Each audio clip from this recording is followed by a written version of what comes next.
and all I see is you. And even if my house falls down now, I wouldn't have a clue, because you're near me.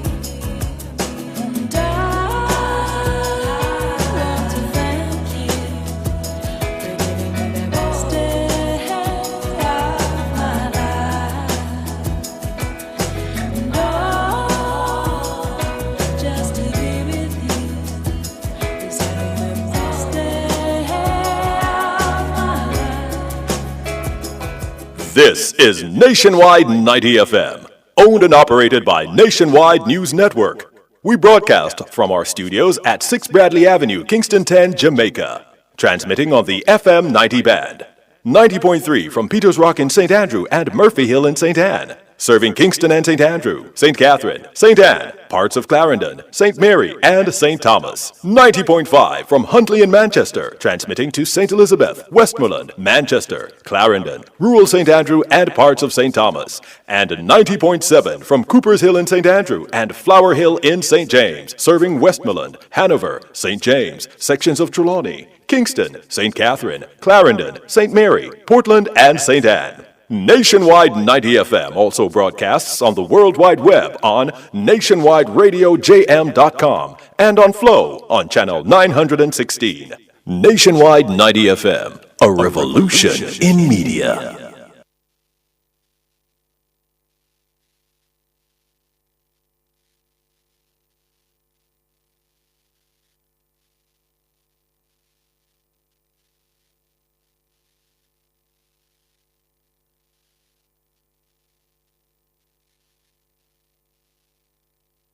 You're listening to Nationwide 90 FM. The time is 6 o'clock. From the studios of Nationwide Radio, morning radio the right way. It's Nationwide This Morning.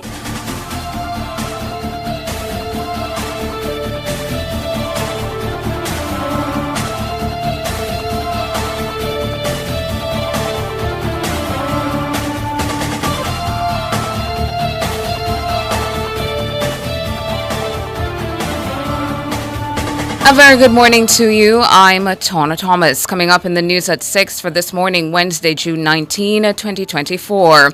Pioneer of Jamaica's fashion industry, Kingsley Cooper, has died. Indicom is probing Monday's physical altercation between a policewoman and a civilian in St. Catherine. Diaspora council member says diasporans should be allowed to serve in government. In regional news, the cause of gastro outbreak in Grenada identified.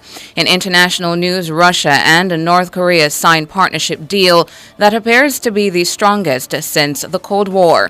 In sports, the West Indies will batter defending champions England in the ICC T20 World Cup in St. Lucia.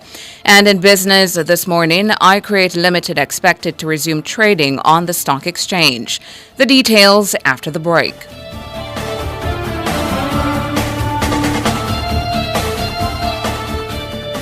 Tomorrow today, introducing JMMB's Hello Future Retirement Planning website.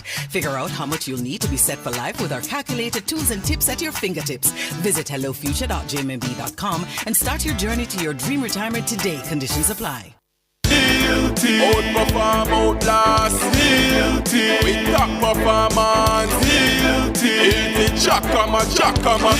Reliable, full stop, not comma. We have the expertise for drilling and demolition. We have the power tools for plumbers and electricians. Fancy select tools, 3 parts and 3 repairs. 3 parts, 3 repairs. 2 to 3 years. Hilton, available at Delta Supply, 106 Hagley Park Road. Call us at 876-302-61124. Delta Supply. We service what we sell. Catch the first news of the day. A comprehensive package of local, international, sports, and business news. The news at 6 on Nationwide 90 FM.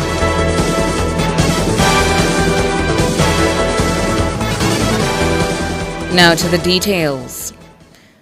The founder and chairman of Pulse Investments, Kingsley Cooper, is dead. Cooper reportedly died in the United States on Tuesday evening. He was 71. It's understood that Cooper died as a result of complications from a ruptured appendix. Kingsley Cooper, an attorney at law by training, founded Pulse in 1980 alongside fellow attorney Hilary Phillips. The brand grew to become the biggest and most prestigious modeling agency in the Caribbean and achieved sustained international success over the years. Cooper, who was awarded the Order of Distinction Commander class in 2007, was mentored in business by Donald Harris, the father of U.S. Vice President Kamala Harris. The Independent Commission of Investigations, INDECOM, has launched a probe into the physical altercation between a woman and the police in St. Catherine on Monday. Assistant Commissioner of INDECOM, Hamish Campbell, spoke with Nationwide last evening. Shalois Michael reports. The incident is said to have started after a primary school in Spanish Town called the police to remove a disruptive parent from the school compound. According to the JCF, multiple attempts to engage the woman peacefully proved futile. The woman is seen in a video grabbing the uniform of a female officer who, in turn, holds on to the woman's hair. The woman is then seen being pushed into a police vehicle by two officers. She was subsequently arrested and charged with assaulting the police and resisting arrest. Speaking on Nationwide at 5 on Tuesday, Mr. Campbell says he's received a report on the incident from the JCF's Inspectorate and Professional Standards Oversight Bureau, IPROBE. I've been in touch directly with the Deputy Commissioner of IPROBE and had done earlier, and I've received a report which they in turn, IPROBE, had received from the police station and the Divisional Inspector. So we have the full facts as reported by the police and the circumstances which led up to the incident, which is partly recorded, the details of the officers and much more besides. So we have an understanding of the event. We've not received any complaint either from the lady concerned or her representative or any other family member or individual on her behalf at this time. Mr. Campbell says the civilian has since been granted bail. He noted that INDECOM will contact the woman as a part of their investigation. Well, I'm going to reflect further on it with the team, one of our investigative teams, and then we can reach out to the lady concerned who has now been granted bail today from court. And we'll make an assessment as whether the lady concerned wishes to make a statement or provide a formal complaint as to how she perceives it concerning the officer or officer's actions. And from then we will consider what next steps, if any, to take. In their response to the incident, the JCF has urged members of the public to cooperate with the police during interactions, including arrests. The JCF says under Section 15 of the Constabulary Force Act, the police are given authority to arrest individuals without a warrant. Shalois Michael for Nationwide News. Meanwhile, Mr. Campbell says that the situation could have been avoided if handcuffs were readily available to the police. The reason the standoff was so long, and we all witnessed it, was because they were waiting for handcuffs to be delivered. And that is the learning, the development. Every single police officer, man and woman, should have handcuffs on them every single day. Because those officers were equally concerned about their own firearm. And I've sat here for 12 years and seen too many officers in fights where the gun has been attempted to be taken from them, and in some cases taken, and that is the hesitancy of engaged in this physical wrestling. There was no suggestion of it, but the officers will have that in their mind, and that is why they need cuffs, to immediately say, Madam, sir, you're under arrest. I'm using handcuffs as force. Now go in the car. Hamish Campbell, Assistant Commissioner at INDECOM. In the meantime, Executive Director at Jamaicans for Justice, McLeod Jackson, says the police have a greater responsibility to de-escalate the situation during conflicts with civilians. The greater responsibility will always be on the law enforcement by virtue of their training, but also by virtue of the authority and the power which reside in them. So the greater responsibility would always be there, because the reality is that you will be facing citizens who sometimes are not too aware of the laws and their rights. And I'm not talking extreme criminals, no. I'm talking citizens who you engage, and because of that ignorance of the law, of their rights, you find that they will tend to get in temperament quickly. And therefore, in that regard, the responsibility will always be greater or greatly placed on the law enforcement officer. And that is where the training must kick in for the officers. Ms. Jackson says citizens must know their rights when faced with arrest by the police. However, she questioned the actions of the JCF in relation to the policewoman involved in the altercation. I have taken note of the statement coming from the Jamaica Constabulary Force, and I would be hard-pressed not to agree with the elements of the statement. However, I do find that the statement is fundamentally missing, that there ought to be some accountability coming from the JCF as well, because on one hand, the citizen clearly was seen resisting arrest, but on the other hand, if what appears to be correct in the video, then the allegations that the officer was somehow biting and pulling the hair of the civilian, then one must ask the question, is that the appropriate manner to be executing an arrest, even when a citizen is resisting? McLeod Jackson, Executive Director at Jamaicans for Justice. She was also speaking on Nationwide at 5 on Tuesday. The Westmoreland Police are investigating the killing of a couple in Jamba Hill, Withorn, early on Tuesday morning. The deceased have been identified as Kirk Hall and his spouse, Marlene Davis Hall. Reports are that about 4:45 a.m., hoodlums invaded the couple's home near the Jamba Hill Square and opened fire. The gunmen then set the house ablaze before making their escape. Prime Minister Andrew Holness says he has ordered probes into certain areas of Jamaica's health sector in light of what he says are reports that disturb him. This comes in light of a statement by the Health Ministry on Monday, which says all ventilators donated to the government as part of the country's COVID-19 response are accounted for and deployed in facilities across the island. The statement came in response to calls on the weekend by opposition spokesman on health, Dr. Alfred Dawes, for disclosure on the location and status of the donated ventilators. Speaking Tuesday at the 10th Biannual Jamaica Diaspora Conference in Montego Bay, St. James, the Prime Minister says he will receive the result of these investigations next week. We are undertaking a massive transformation of the infrastructure of our healthcare system, which will increase our capacity and improve the ability of health workers to deliver care. And I say it in that way because recently there have been incidents which have been widely covered in the press, for which I'm very disturbed by what I've heard, and I've ordered investigations into them. They should come to me at Cabinet next week with a full report. Prime Minister Holness says his government will do what it takes to create a better system of health care for the people.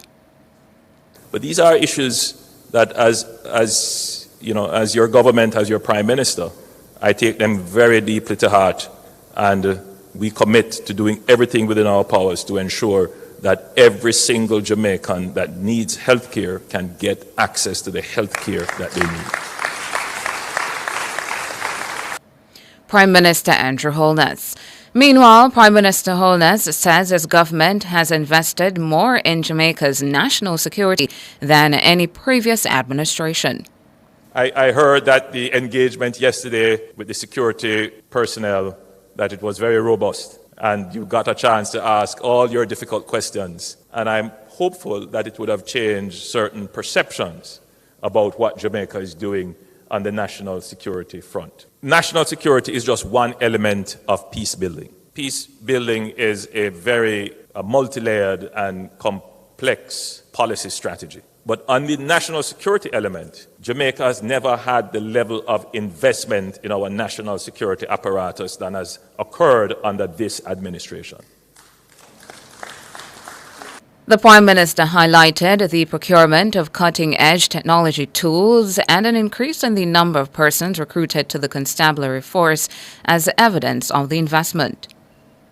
The investments have been in the human resources. We have increased our security forces significantly. We have addressed the issue of attrition from the security forces. We have incorporated in a significant way new technologies. We have trained the leadership of our security forces. When you look at the JCF's leadership today and you compare it in the past, you can see a substantial difference in the leadership of the JCF. But we have also improved our operational strategies, and it is bearing fruit. Prime Minister Andrew Holness, he was speaking on Tuesday morning at the 10th Biennial Jamaica Diaspora Conference in Montego Bay, St. James.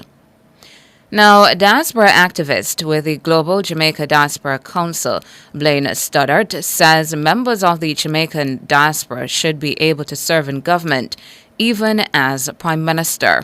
He was asked to weigh in on the ongoing debate about dual citizens in government on Nationwide at 5 Tuesday evening.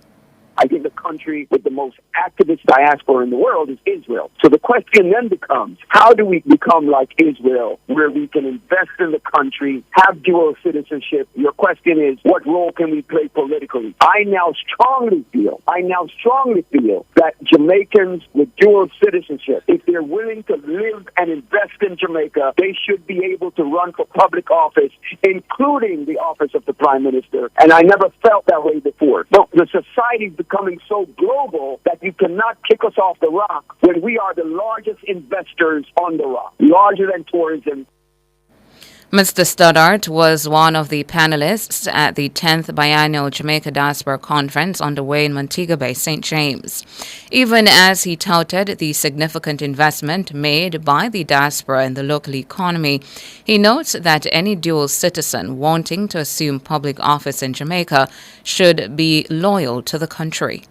Forget barrels. The diaspora is the largest investment vehicle and the largest foreign currency investor of U.S. dollars, British dollars, and Canadian dollars in this economy. Without the diaspora, this economy would crash completely. I think the issue is, for most countries, you have to be born there. I think to run for the highest offices in this country, you should be a born Jamaican. However, the society is so global, and there's such movement of information and movement of money and movement of people that if somebody were to have a dual citizenship but declare their loyalty to Jamaica, I feel it's completely appropriate for them to run for public office. Blaine Stoddart, a diaspora activist with the Global Jamaica Diaspora Council. Meanwhile, another member of the diaspora, Michelle Stoddart, says members of the diaspora who want to serve in government ought not to be ignored. Ms. Stoddart is the Senior Vice President of Community Development Resorts World.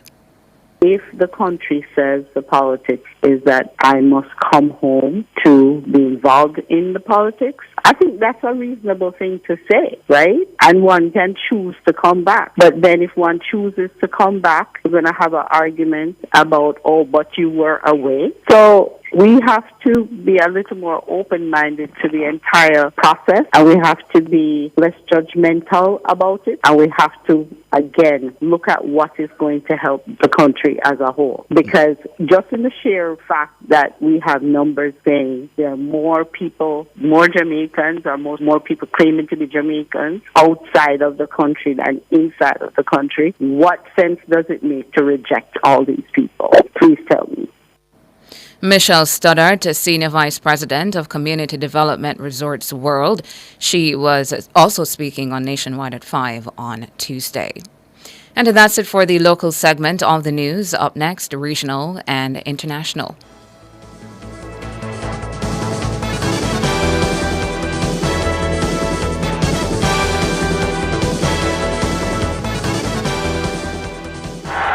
This outstanding 6'4" athlete credits Jamaica with her first Olympic victory ever.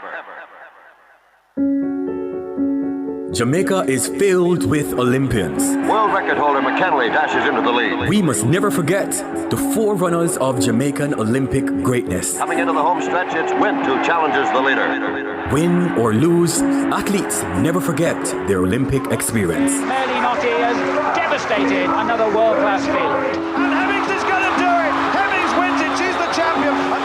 Win or lose, Jamaicans will cheer the loudest at the Olympics so that the world will never forget who we are. And Usain Bolt is moving away, and Jamaica retained their title, and the world record has been taken apart. Oh, I say! From July 26 to August 11, tune in only to Nationwide 90 FM for the coverage of the 2024 Paris Olympic Games, because we're here to ensure that you never forget. Nationwide's coverage is powered by our bronze sponsors: National Road Operating and Construction Company Limited, Digicel, Grace Foods, Spirits of Jamaica, Imperial Optical Jamaica, and Rainforest Caribbean.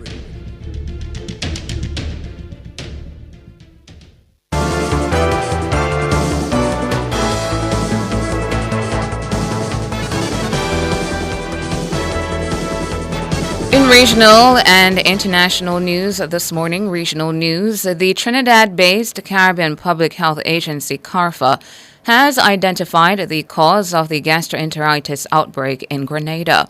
Chief Medical Officer Dr. Sean Charles says the agency has confirmed sapovirus, salmonella, and E. coli as the causes.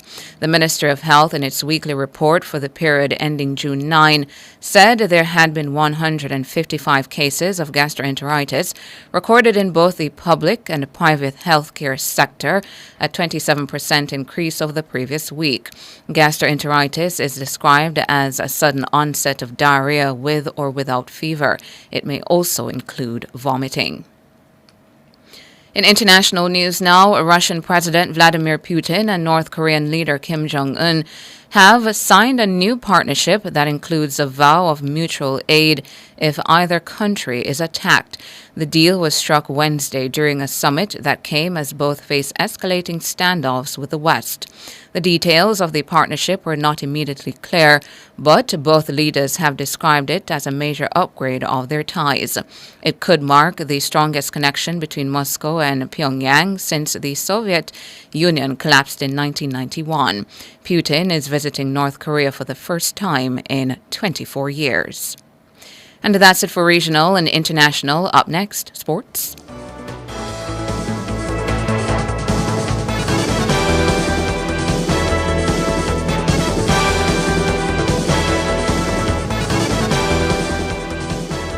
Who shops at Creative Building Finishes? You, the homeowner who creates luxurious spaces with our floor and wall tiles. The contractor and builder who are convinced that our ceramic tiles are right for the job. The architect and designer who make dreams come true with our wood look and porcelain tiles. Superior customer service, knowledgeable staff, inviting showroom, and you get where this is going, right? Shop 5 Red Hills Road or call 876-929-5553. Get tiles, get Creative Building Finishes.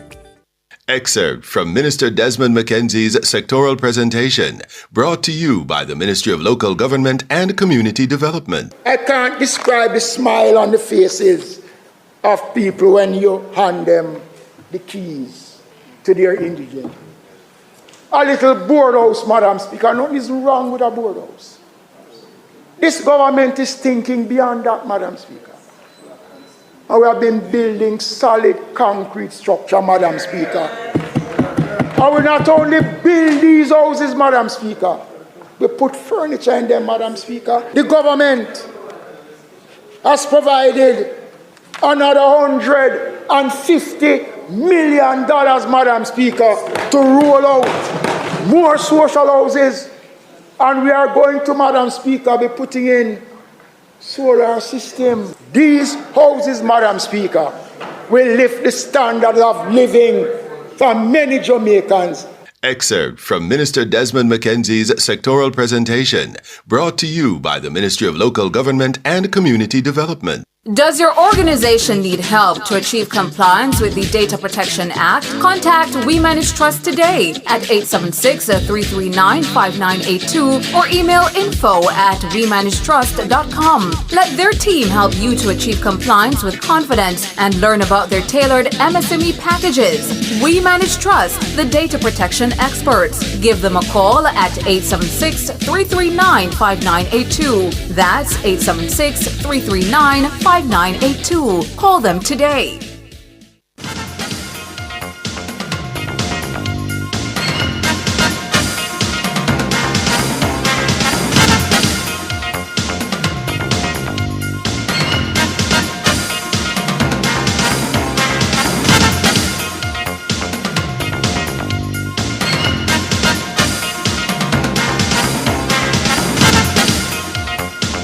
In your morning sports report, the Darren Sammy Stadium will come alive when the West Indies batter defending champions England in the ICC T20 World Cup in St. Lucia starting 7:30 p.m. Jamaica time.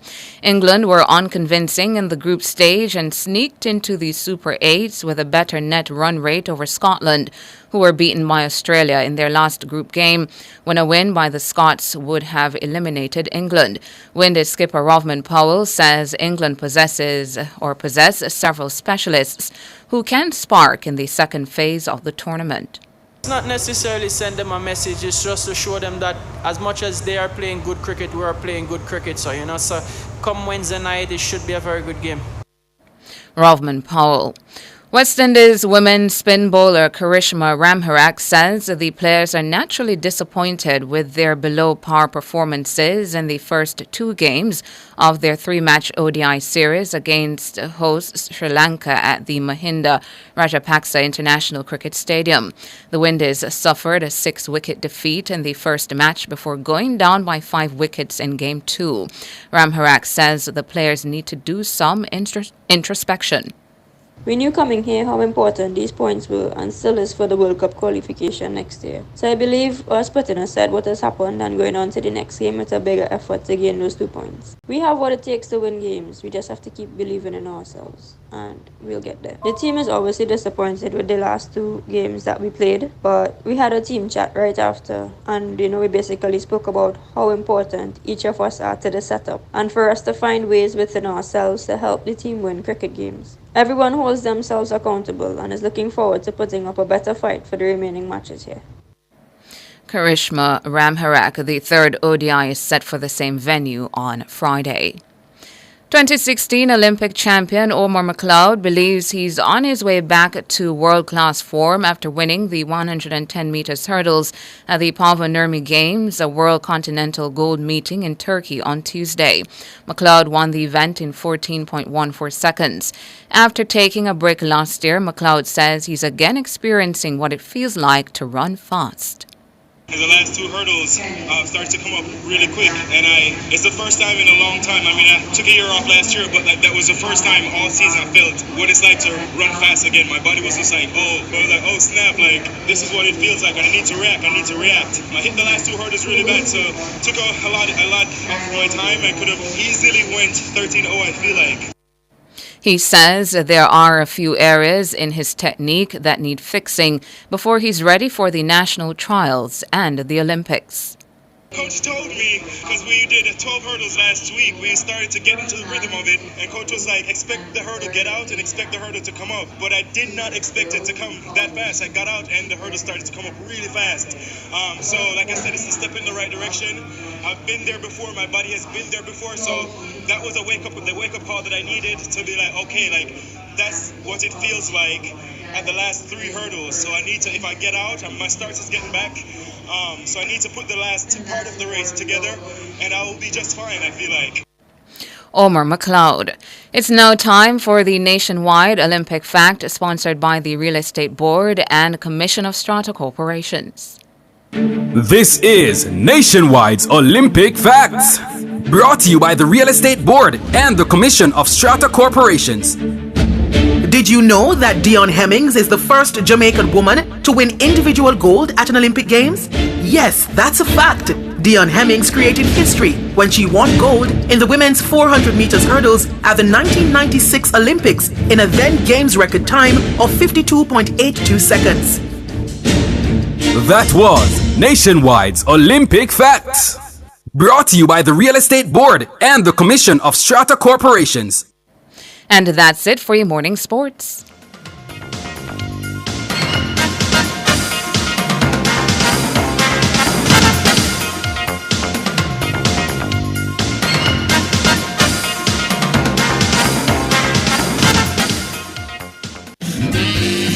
As Azen Super Center in Midtown Crossroads, a place you've come to know and trust for quality and the best prices. Now, come see our expanded range of products, fine furnishings, kitchenware, your smart TVs, and all things electronics, and the latest in curtains, bed linen, and bathroom accessories. It's the new and expanded Azen Super Center in Midtown Crossroads with convenient, safe, and free parking. Shop with a smile at Azen Super Center.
And just making a correction in our sportscast before going to business this morning in the story in relation to 2016 Olympic champion Omar McLeod, who ran and won the 110 meters hurdles at the Pavu Games on Tuesday. The time I reported was 14.17 seconds, but the time was 13.25 seconds. 13.25 seconds.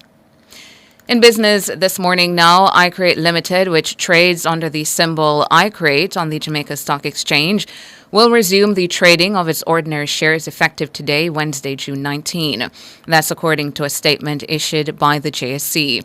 It advised that iCreate Limited has addressed all outstanding issues that led to the suspension of trading. Managing Director of the JSC, Dr. Marlene Street Forrest, says iCreate is now in compliance and there is no need for the shares to remain suspended. Overseas, the U.S. Federal Trade Commission, FTC, has referred a complaint against TikTok and its Chinese parent company ByteDance over potential violations of children's privacy to the Department of Justice, DOJ. The FTC says its own investigation uncovered reason to believe that the firms are violating or are about to violate the law. The case is separate from legislation passed earlier this year to ban TikTok in the U.S. if ByteDance does not sell the business. The regulator said its investigation focused on potential violations of the FTC Act and the Children's Online Privacy Protection Act, COPPA. The FTC also said it does not usually announce that it has referred a complaint to the DOJ, but in this instance felt doing so was in the public interest. COPPA governs the collection, use, and disclosure of personal information by online services about children under 13 years old. Finally now, in foreign exchange trading this morning, the Jamaican dollar has lost 3 cents and will open trading today, selling for an average $156.39 against the benchmark U.S. dollar. The Jamaican dollar has gained $1.04 and will open trading today, selling for an average $114.54 against the Canadian. And finally, the Jamaican has lost 60 cents and will open trading this morning, selling for an average $199.92 against the British pound. That's it for business this morning.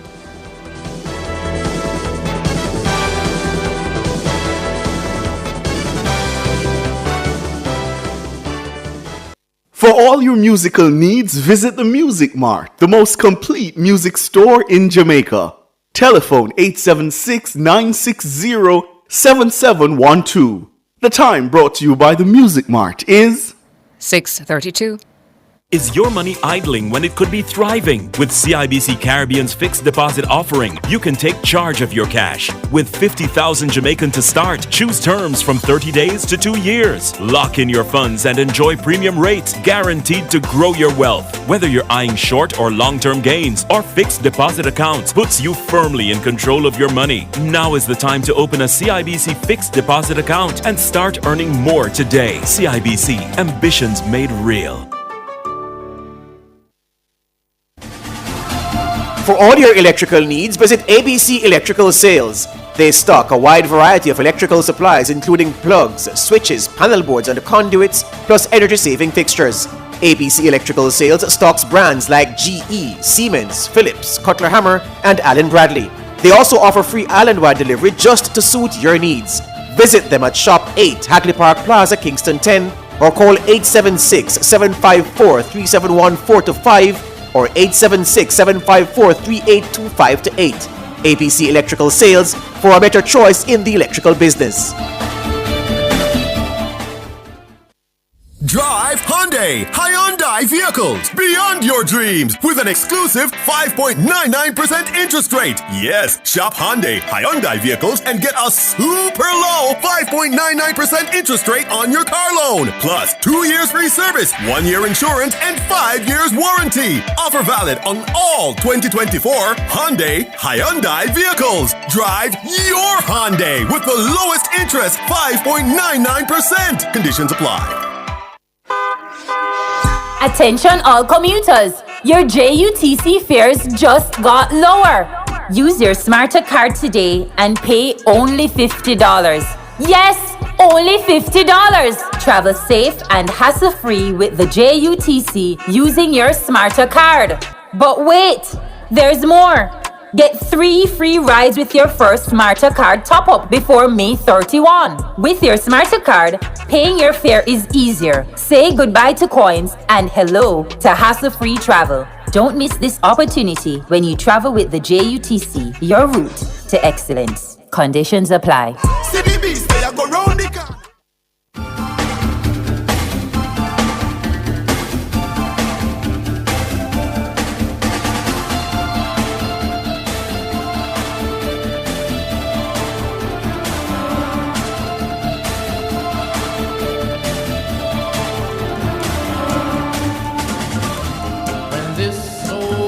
Starts getting me down, and people are just too much for me to face. I climb way up to the top of the stairs, and all my cares just drift right into space. On the roof is peaceful as can be.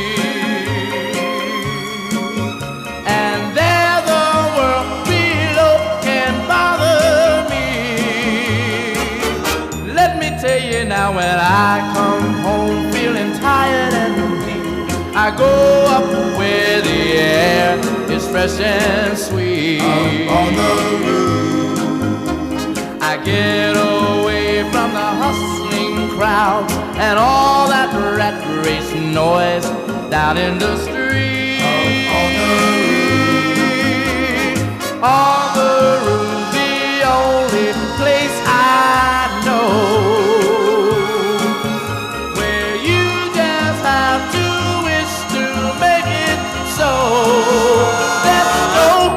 On the roof, up on the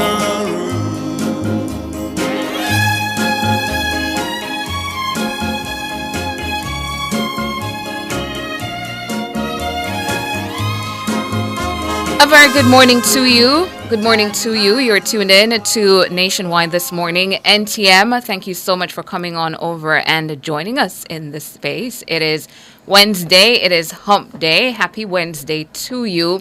It is Wednesday, June 19, 2024, and I'm Tana Thomas. Morning. My name is George. Morning to you, George. How are you? Very good. Yeah. Had a good OB yesterday? Yeah, man. Saw a lot of the people who represent Jamaica outside of Jamaica.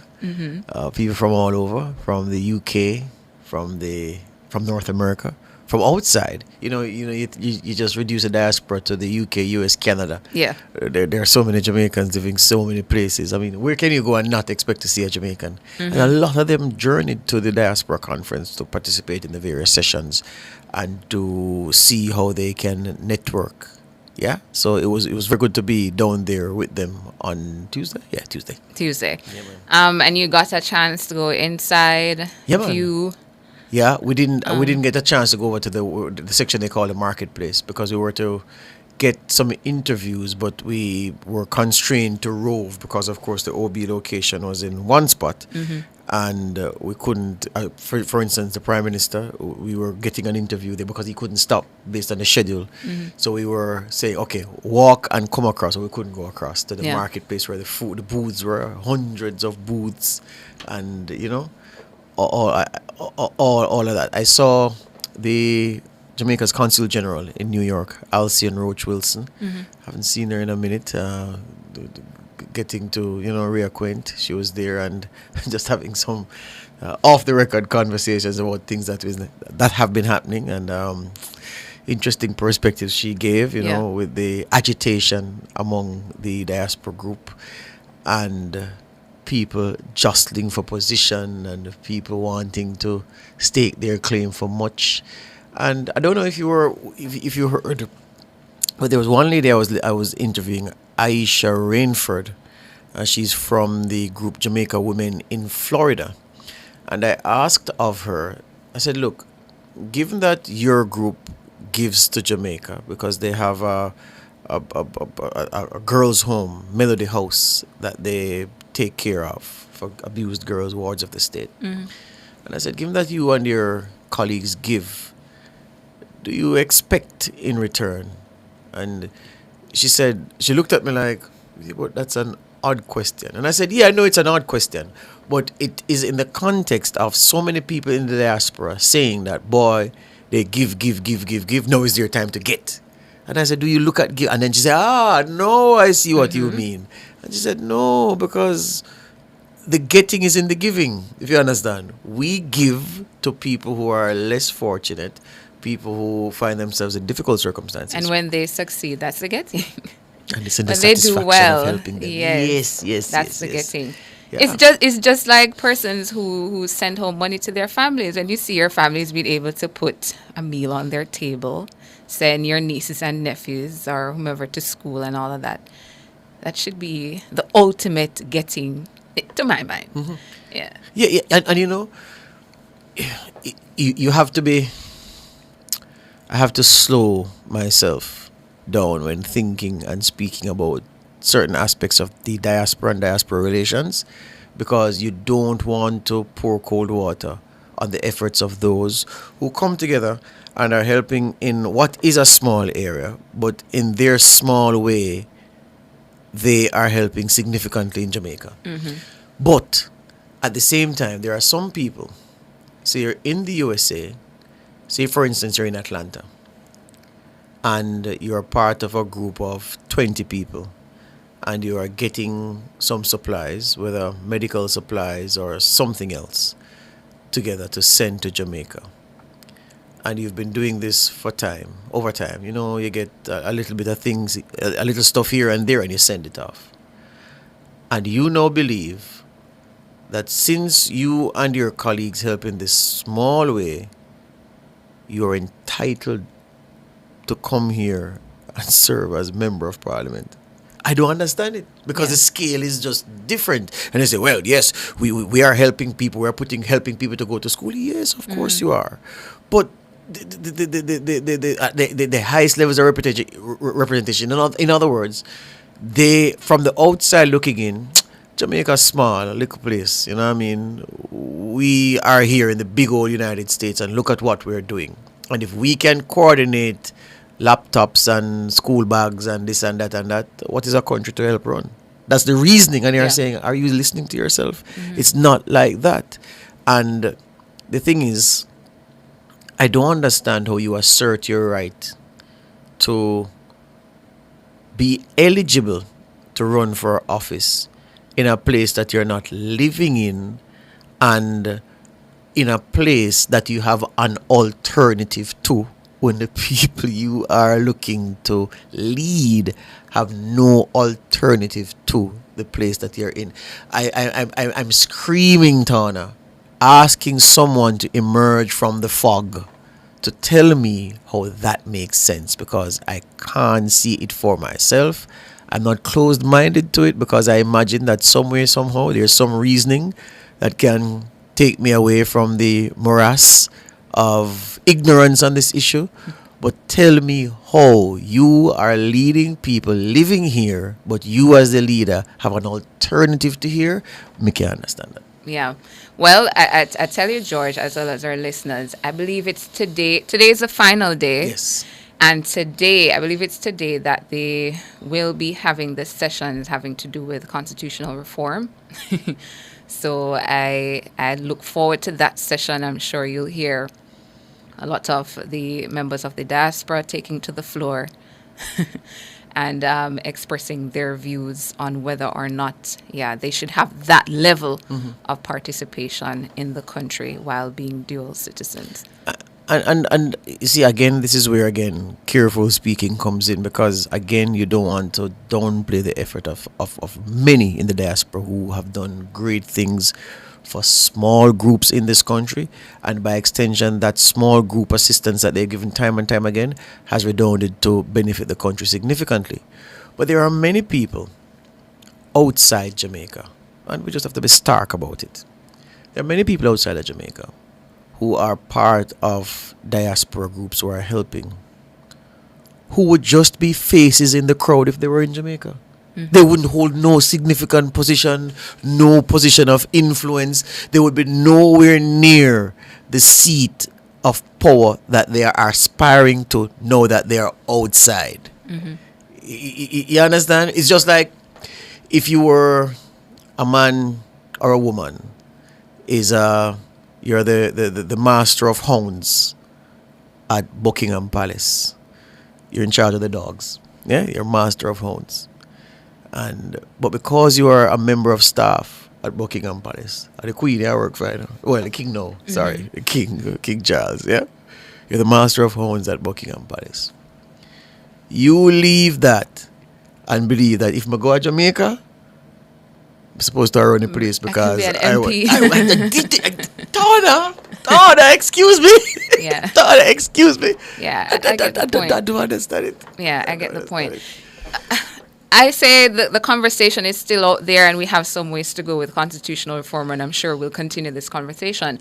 But I think for me, George, one of the bigger points that has come out of these conversations is how you have some members of the diaspora who feel so entitled that they're like, I'm not going to send home resources, I'm not going to send home money, I'm not going to send home anything unless it is that you listen to me and say it is okay, or I should have a place, for example, in Parliament or some high office. They tie that to sending home money, to sending home resources to their very own family members, to their very own friends. In many other instances where you have people who are living overseas, it's not money that's being sent home through a foundation that's going to a school or whatever. A lot of the money that's being sent home is going into the homes of your relatives, into the homes of your families.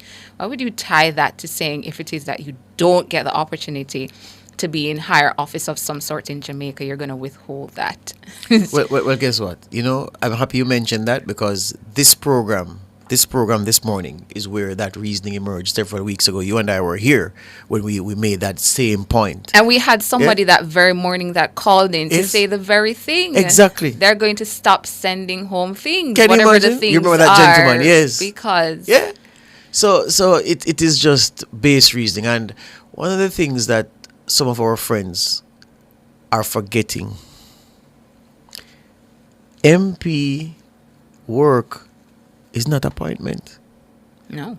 You have to they go run the seat there. And unlike days gone by, where there was a long list of safe seats, there is a very short list of safe seats now.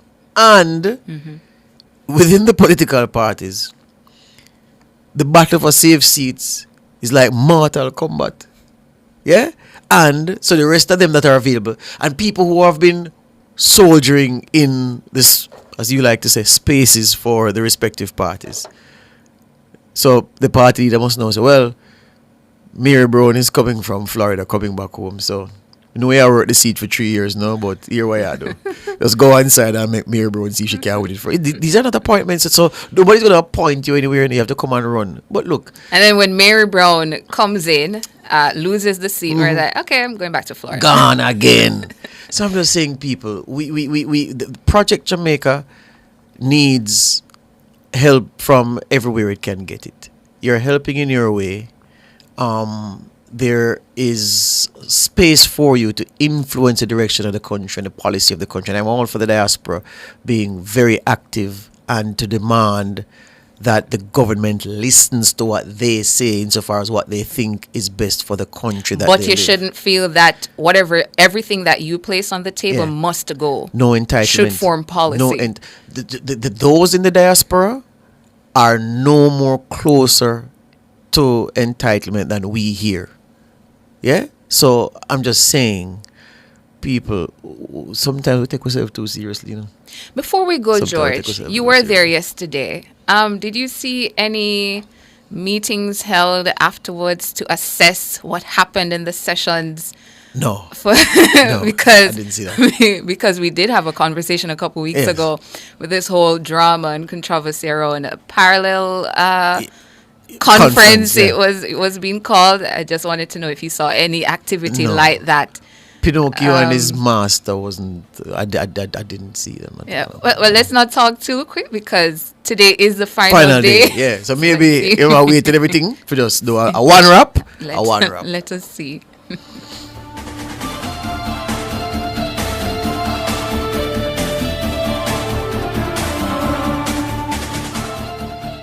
It's This Morning on Nationwide 90 FM. The time is 6:49. Touching lives every day, so many different ways, a part of all you do. Sagicor will make you feel secure, reaching out for more, will always see you through. Reach for more, whatever you're dreaming, whatever your goals, will help you achieve them. You're never alone, taking care of today's needs, take care of tomorrow's dreams, every day helping you succeed. That's what Sagicor means. Today's needs, tomorrow's dreams. Sagicor. Nationwide 90 FM is at it again.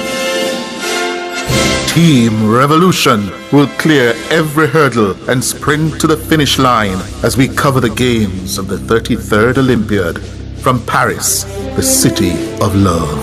Fraser Price gets the start, and look at this, Ahuri going well, and here they're coming to close it down. Jetta's coming through, but Fraser Price on the near side, the Olympic champion defends! She defends the title!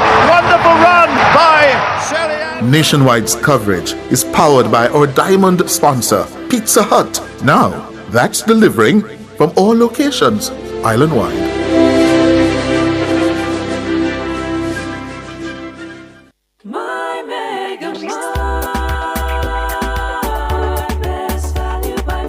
With so much to do in one location, make Megamart your one-stop shop. Pick up your groceries and houseware needs, grab a bite and pay some bills, fill your prescriptions and see the beauty products in our pharmacy. All in one amazing location. My Megamart, the best value by far.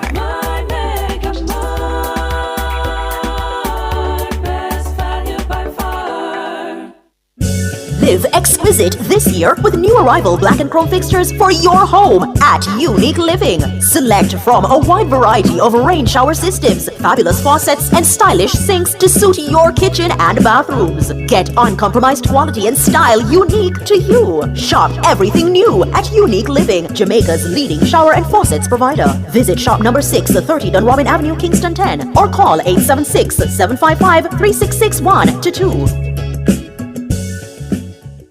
Street Smart and the JUTC Morning Commute is brought to you by JUTC, your route to excellence.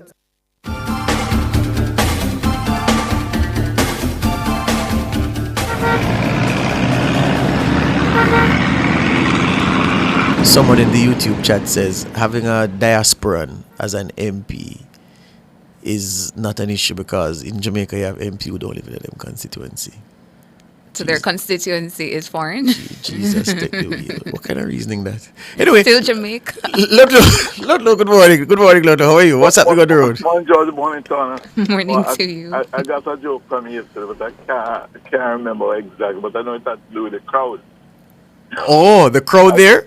And the athletes and the crowd. The athletes, a particular athlete and the crowd. Oh. That was a lovely joke. Yeah, man. It was on a repeat thing with Dr. Oh, Dr. McDonald. Yeah. Yeah. I can't remember the joke, but it really had me laughing. Anyway, you don't even remember either. No, because I wonder where you talk about Bridget. So some athlete and the crowd. Yeah. How it was pronounced, I guess. Oh. Yeah, it was. All right. Because see if we can get in the traffic until remember. All right. No, well, what's happening now is the traffic is steady. No major delays yet. I can tell you from now, motors on the boulevard, that's where you have the heaviest traffic flow and heading into Half Street and on Spanish Lawn. But otherwise, other areas are running smooth.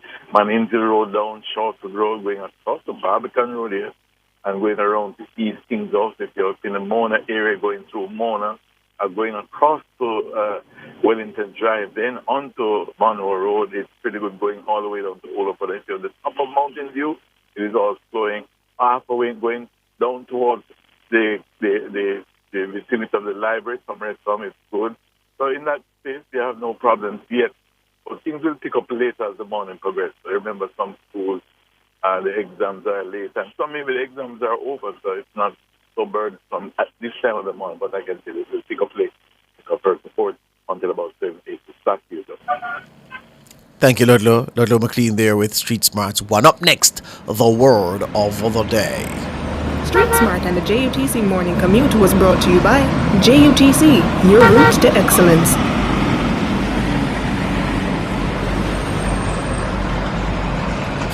Your word of the day spelled Jubilee, spelled Jubilee. Jubilee. Jubilee. Jubilee. Jubilee is your word of the day, one you're familiar with. It's a noun and it simply means a celebration of the anniversary of a special event, Jubilee. And to use it in a sentence, the town held a grand Jubilee to commemorate its 200th anniversary. Jubilee is your word of the day, first recorded between 1350 and the 1400s. Up next, your features at the top of the hour, the news.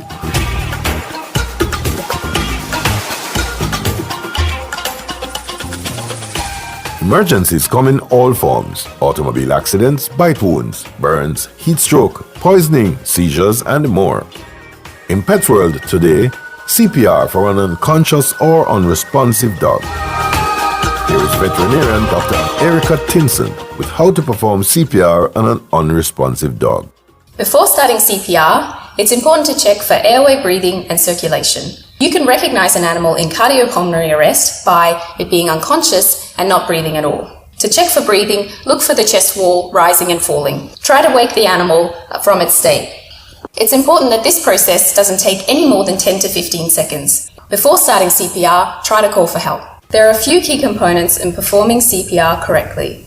First, we'll look at animal and hand positioning. Lie the animal on its left or right side.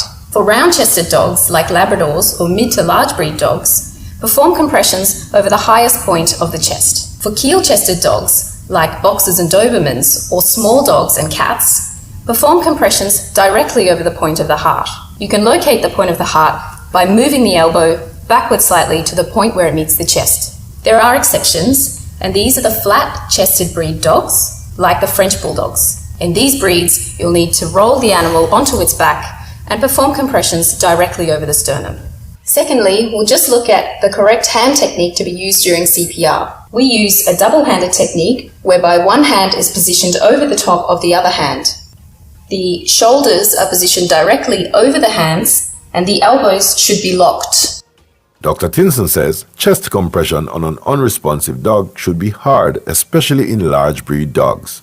It's important that chest compressions occur at a rate of around 100 to 120 beats per minute. Chest compressions should also be quite hard in large breed dogs. The chest needs to be compressed by about 1/2 to 1/3 of the chest width. It is important not to lean on the animal when performing CPR. So in between chest compressions, the chest needs to fully re-expand to maximize CPR effectiveness in moving blood around the body. It's also important to allow CPR to run for at least 2 minutes uninterrupted and minimize pauses. In a lot of settings, intubation is not possible. In these situations, we need to provide mouth-to-snout ventilation. What we do is provide 2 breaths for every 30 compressions performed. To provide the breaths to the animal, make sure that the mouth is tightly closed so that any breaths delivered via the nostrils do not escape by the mouth. Try to keep the head and neck extended and straight as well so that any breaths delivered make it straight the way down to the thorax. Dr. Erica Tinson, veterinarian. That's it for Pets World today.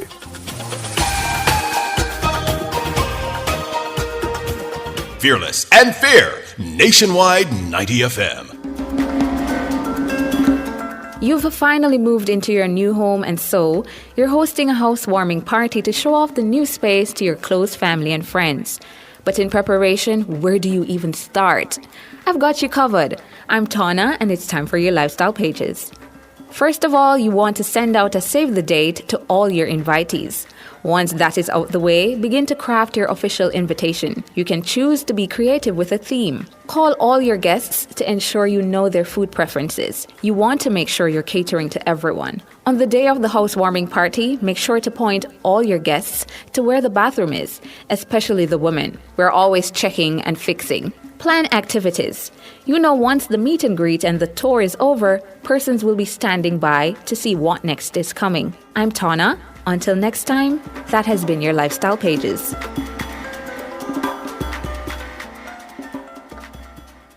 Nationwide 90 FM, continuing the tradition of fair, fearless, and factual reporting.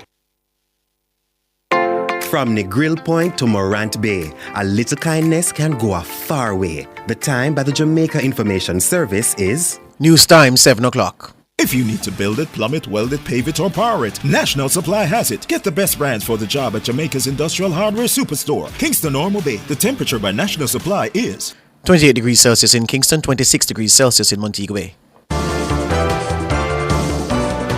The most credible news in the morning. The news at 7 on Nationwide 90 FM.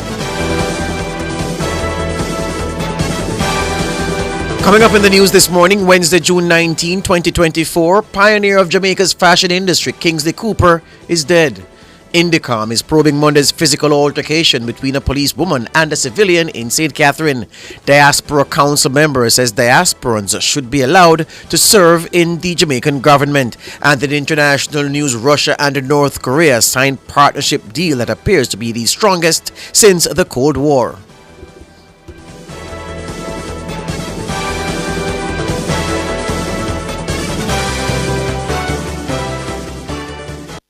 News at 7 is brought to you by Hyundai. Modern, premium, affordable vehicles. If it's news, it's got to be Nationwide 90 FM. Now to the details. The founder and the chairman of Pulse Investments, Kingsley Cooper, is dead. Cooper reportedly died in the United States on Tuesday evening. He was 71. It's understood that Cooper died as a result of complications from a ruptured appendix. Kingsley Cooper, an attorney at law by training, founded Pulse in 1980 alongside fellow attorney Hilary Phillips. The brand grew to become the biggest and most prestigious modeling agency in the Caribbean and achieved a sustained international success over the years. Cooper, who was awarded the Order of Distinction, Commander Class in 2007, was mentored in business by Donald Harris, the father of U.S. Vice President Kamala Harris. The Independent Commission of Investigations Indicom has launched a probe into the physical altercation between a woman and the police in St. Catherine on Monday. Assistant Commissioner of Police Hamish Campbell spoke with our news centre last evening. Shalois Michael has our story. The incident is said to have started after a primary school in Spanish Town called the police to remove a disruptive parent from the school compound. According to the JCF, multiple attempts to engage the woman peacefully proved futile. The woman is seen in a video grabbing the uniform of a female officer, who in turn holds on to the woman's hair. The woman is then seen being pushed into a police vehicle by 2 officers. She was subsequently arrested and charged with assaulting the police and resisting arrest. Speaking on Nationwide at 5 on Tuesday, Mr. Campbell says he's received a report on the incident from the JCF's Inspectorate and Professional Standards Oversight Bureau, IPROBE. I've been in touch directly with the Deputy Commissioner of IPROBE and had done earlier, and I've received a report which they in turn, IPROBE, had received from the police station and the Divisional Inspector. So we have the full facts as reported by the police and the circumstances which led up to the incident, which is partly recorded, the details of the officers and much more besides. So we have an understanding of the event. We've not received any complaint either from the lady concerned or her representative or any other family member or individual on her behalf at this time. Mr. Campbell says the civilian has since been granted bail.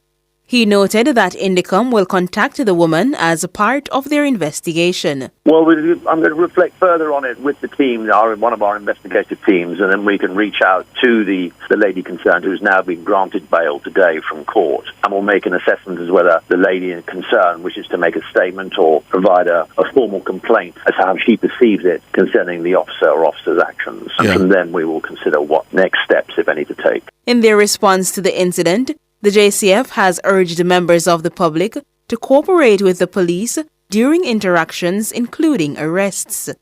The JCF says under Section 15 of the Constabulary Force Act, the police are given authority to arrest individuals without a warrant. Shaloy Smichael for Nationwide News. Meanwhile, Mr. Campbell says the situation could have been avoided if handcuffs were readily available to the police. The reason the standoff was so long, and we all witnessed it, was because they were waiting for handcuffs to be delivered. And that is the learning, the development. Every single police officer, man and woman, should have handcuffs on them every single day. Because those officers were equally concerned about their own firearms. And I've sat here for 12 years and seen too many officers in fights where the gun has been attempted to be taken from them, and in some cases taken, and that is the hesitancy of engaged in this physical wrestling. There was no suggestion of it, but the officers will have that in their mind, and that is why they need cuffs, to immediately say, Madam, sir, you're under arrest. I'm using handcuffs as force. Now go in the car. Hamish Campbell, Assistant Commissioner of Indicom. In the meantime, Executive Director of Jamaicans for Justice, McLeod Jackson, says the police have a greater responsibility to de-escalate situations during conflicts with civilians. The greater responsibility will always be on the law enforcement by virtue of their training, but also by virtue of the authority and the power which reside in them. So the greater responsibility would always be there, because the reality is that you will be facing citizens who sometimes are not too aware of the laws and their rights. And I'm not talking extreme criminals, no. I'm talking citizens who you engage, and because of that ignorance of the law, of their rights, you find that they will tend to get in temperament quickly. And therefore, in that regard, the responsibility will always be greater or greatly placed on the law enforcement officer. And that is where the training must kick in for the officers. Ms. Jackson says citizens must know their rights when faced with arrest by the police. However, she questioned the actions of the JCF in relation to the policewoman involved in the altercation. I have taken note of the statement coming from the Jamaica Constabulary Force, and I would be hard-pressed not to agree with the elements of the statement. However, I do find that the statement is fundamentally missing, that there ought to be some accountability coming from the JCF as well, because on one hand, the citizen clearly was seen resisting arrest, but on the other hand, if what appears to be correct in the video, then the allegations that the officer was somehow biting and pulling the hair of the civilian, then one must ask the question, is that the appropriate manner to be executing an arrest, even when a citizen is resisting? McLeod Jackson, Executive Director of JFJ. She was speaking on Nationwide at 5 on Tuesday. The Westmoreland police are investigating the killing of a couple in Jamba Hill, Whithorn, early on Tuesday morning. The deceased have been identified as Kirk Hall and his spouse, Marlene Davis Hall.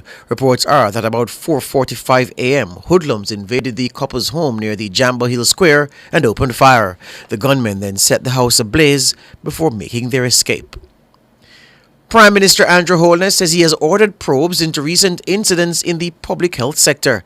While Holness did not identify the specific incidents, his comments are an apparent reference to two recent cases with negative outcomes. In one case, a woman lost her baby because of the absence of ventilators at the Mapen Hospital in Clarendon. In the other case, a patient at Falmouth Hospital in Trelawney died due to being unable to access tests in a timely manner. Speaking on Tuesday at the 10th Biennial Jamaica Diaspora Conference in Montego Bay, St. James, the Prime Minister said he will receive the result of these investigations next week. We are undertaking a massive transformation of the infrastructure of our healthcare system, which will increase our capacity and improve the ability of health workers to deliver care. And I say it in that way because recently there have been incidents which have been widely covered in the press, for which I'm very disturbed by what I've heard, and I've ordered investigations into them. They should come to me at Cabinet next week with a full report. Prime Minister Holness says his government will do what it takes to increase the capacity of the healthcare system in the interest of the Jamaican people. But these are issues that as your government, as your Prime Minister, I take them very deeply to heart, and we commit to doing everything within our powers to ensure that every single Jamaican that needs health care can get access to the health care that they need. And turning to national security, the Prime Minister says his government has invested more in that area than any previous administration. I heard that the engagement yesterday with the security personnel, that it was very robust, and you got a chance to ask all your difficult questions. And I'm hopeful that it would have changed certain perceptions about what Jamaica is doing on the national security front. National security is just one element of peace building. Peace building is a very multi-layered and complex policy strategy. But on the national security element, Jamaica has never had the level of investment in our national security apparatus than has occurred under this administration. The Prime Minister highlighted the procurement of cutting-edge technology tools and an increase in the number of persons recruited to the constabulary force as evidence of the investment. The investments have been in the human resources. We have increased our security forces significantly.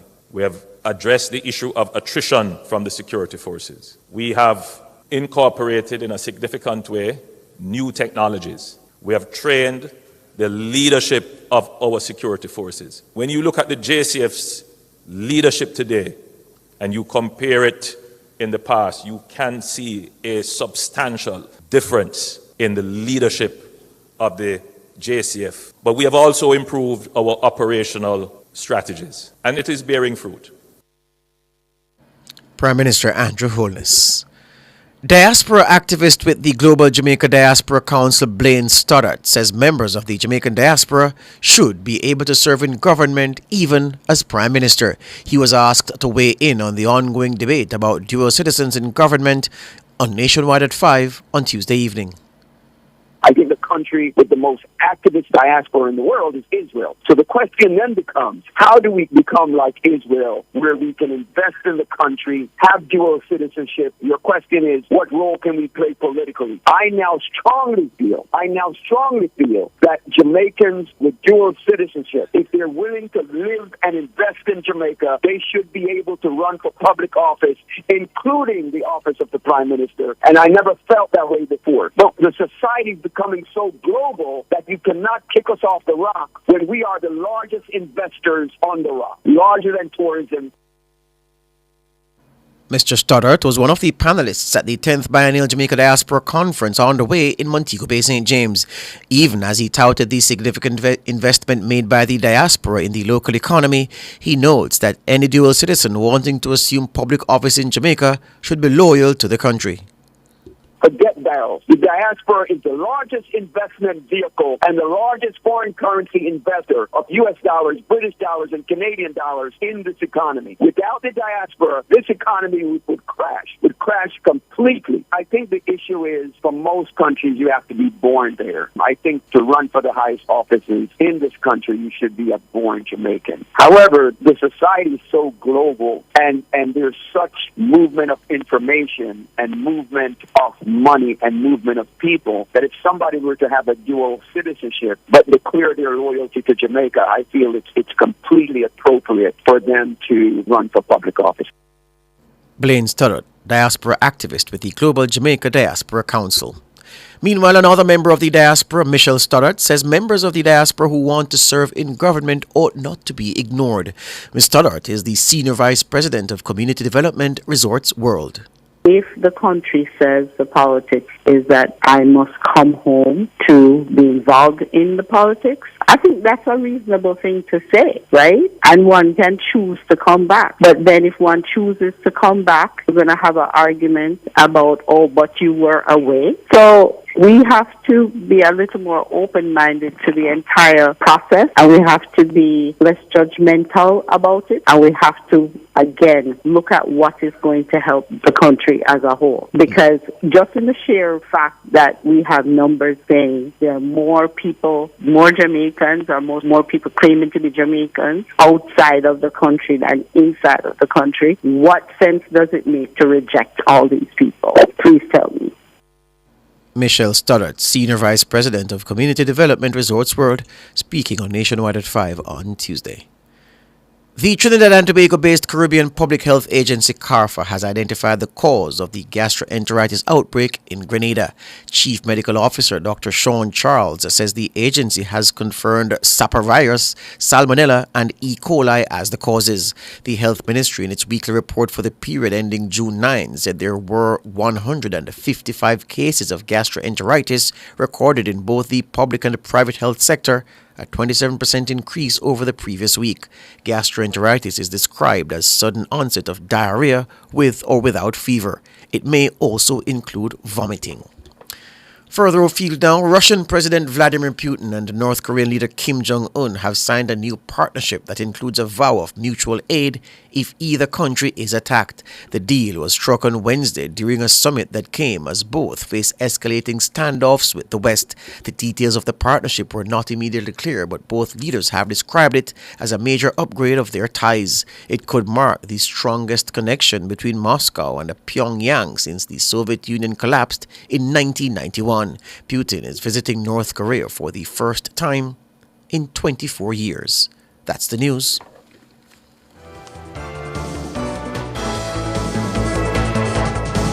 News at 7 was brought to you by Hyundai. Modern, premium, affordable vehicles. Sign up for the JN Money Card. It's safe, convenient, and free. The time by JN Money is 7:15. Employers, mark your calendars. The annual Employers Return, SO2, originally due March 31, 2024, is now due on April 2, 2024. File online at jamaicatax.gov.jm. Contact 888-TAX-HELP for more assistance. The temperature by Tax Administration Jamaica, working together to serve you even better, is 28 degrees Celsius in Kingston, 26 degrees Celsius in Montego Bay. Building wealth the smart way means you have a clear mission for your money. Specific and measurable means defining the reason for your financial goals. Achievable and realistic means keeping those goals meaningful, yet attainable. Think more retirement, less world's richest. Timely means keeping a time frame in mind so that all efforts remain focused. Visit barita.com/opportunities for more growth coach insights. Did you know that many of my schoolmates have an unhealthy diet, especially at school? And now 23% of them are overweight and or obese? And so one less sugary drink at my school may mean one friend less, or two or three, at risk of cavities or diabetes. And if we're served less foods high in saturated fats, sugar and sodium, it may reduce our risk from obesity, heart disease and high blood pressure. The solution is simple, right? Act now. Let's get unhealthy foods and beverages out of our schools. A message from the Heart Foundation of Jamaica and partners. I've been hearing about this constitutional reform thing. You know anything about it? Yes, constitutional reform is a chance for us to Jamaicanize the constitution. But how? Enough things changed since 1962 and we have matured as a nation. So modernizing the constitution will reflect our current societal values. Oh, a constitution for Jamaicans, approved by Jamaicans. Are you ready for the journey? Join us on the road to Republic. Think independence, think Republic. A message from the Ministry of Legal and Constitutional Affairs. At Design Privacy, we value relationships. Join our exclusive open DPO community and interact with privacy professionals. Share ideas, insightful challenges, and build career-boosting connections with expert advice at your fingertips. Get access to specialized tools, exclusive workshops, and case studies. Enjoy unparalleled networking. Join Design Privacy's open DPO community to expand your expertise and excel in your career. Visit opendpocommunity.com today and take your data privacy skills to the next level. Street Smart and the JUTC Morning Commute is brought to you by JUTC, your route to excellence.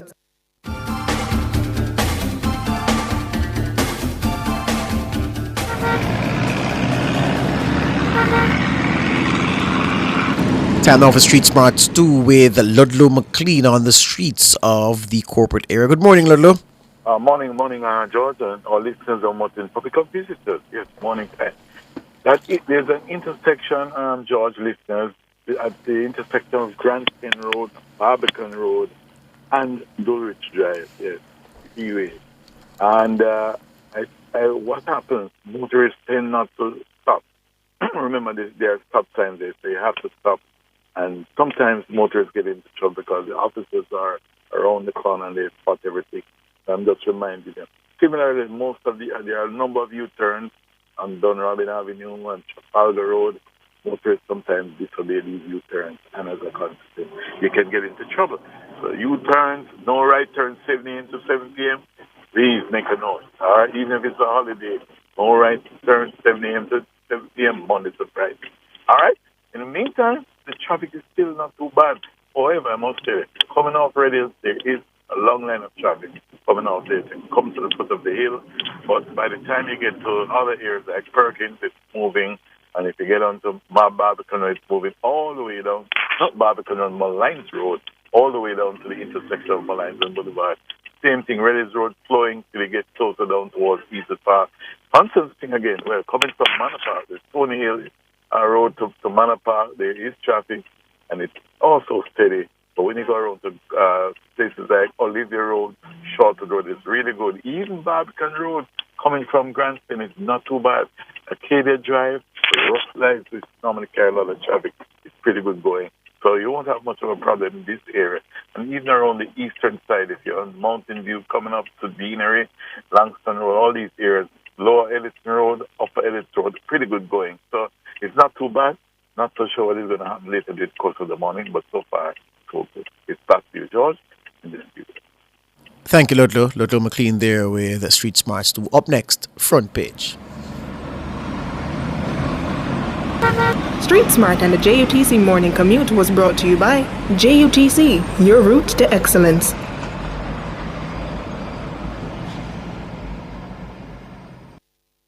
Front Page is brought to you today by ABC Electrical Sales, for a better choice in the electrical business.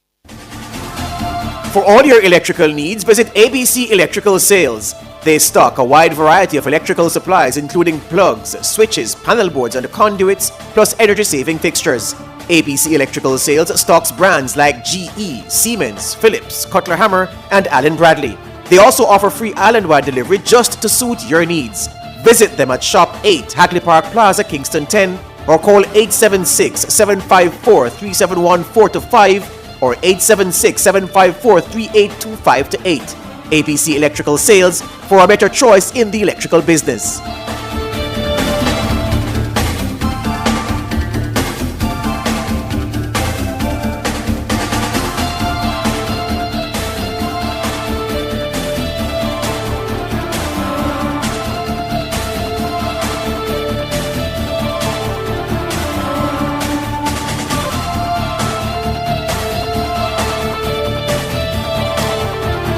7:22. Just before we get into it, Tona, I've been reliably informed that yes, Wilfred Rattigan is reviewing the conference.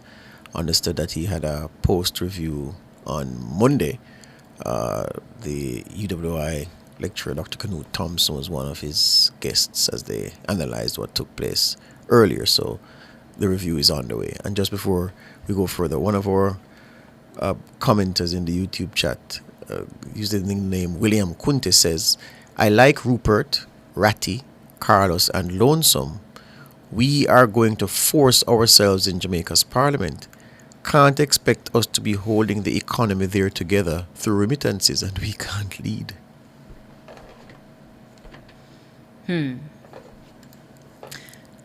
the discussion segment that we have planned this morning, I do not have a response to that at this time, perhaps a little later, but yeah, I'm not surprised by that though. But to the discussion on the front page today, in March, 59 severely disabled Haitian children and 13 caregivers arrived in Jamaica as they fled ongoing gang conflict that crippled the provision of vital services across the country. The arrival of the group followed a Memorandum of Understanding MOU signed between non-profit organization Haiti Children and Mustard Seed Communities Jamaica. Now the group of children and caregivers are being housed at the newly built Jacob's Ladder in Monique, St. Anne, that community there. And Executive Director of Mustard Seed Communities International, Father Garvin Augustine, said the arrival of the group is a testament to the group's dedication to never turning its back on those in need. However, the organizers of Haiti Children seem to be having issues with the treatment of those orphans at the Mustard Seed facility there in St. Anne. And we're now being joined by the Administrative Director for Haiti Children, Cheryl Ritchie. Good morning to you. Good morning, everybody. Thank you so much for joining us here on Nationwide this morning.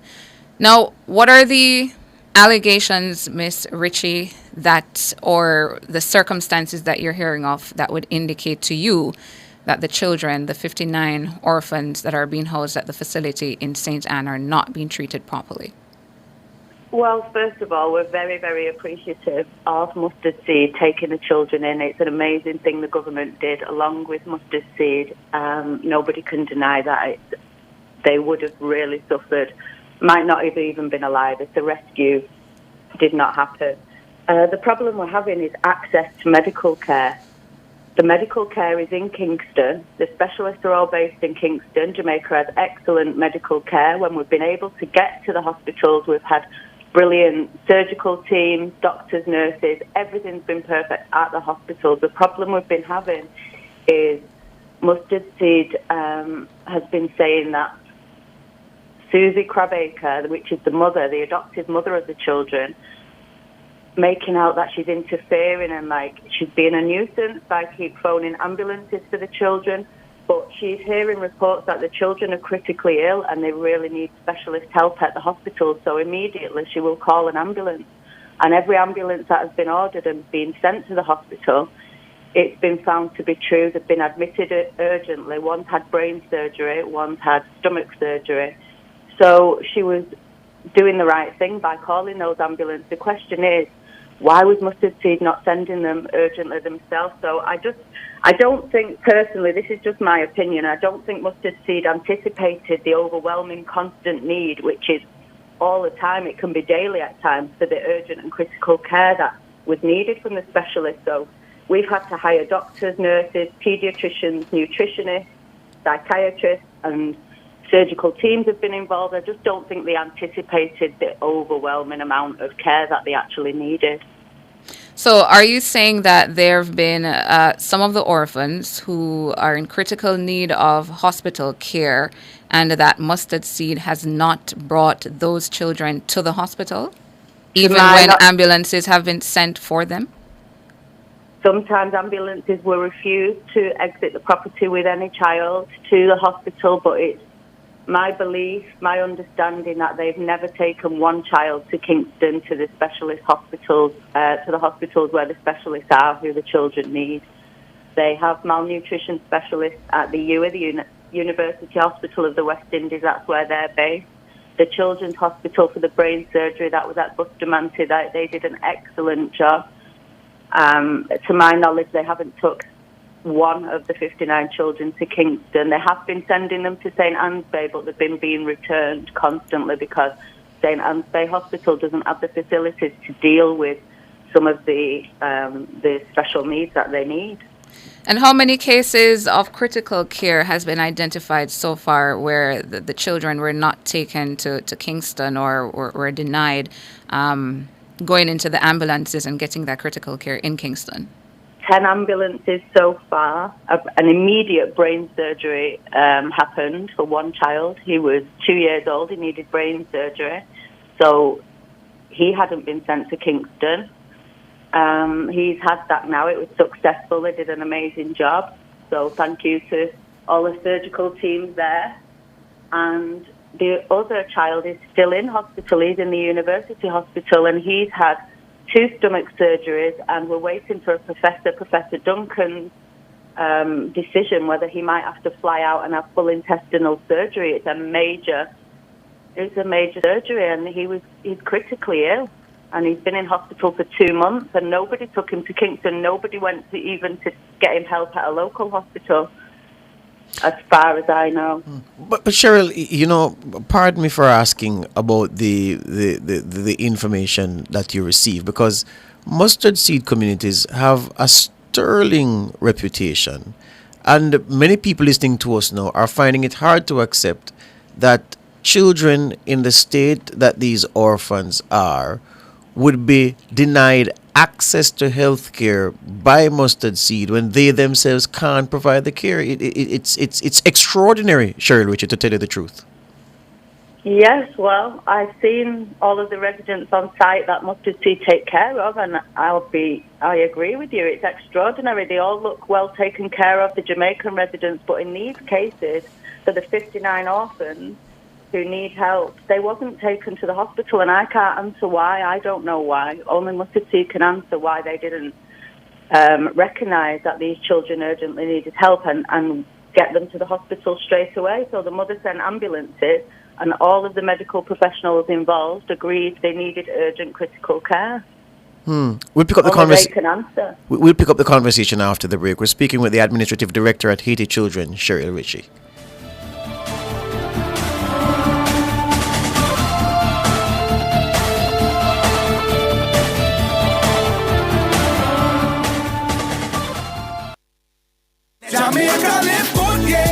Give up every illegal gun. Call the police at 119 or Crime Stop at 311. The time by the Ministry of National Security is 7:30. More savings, more choices.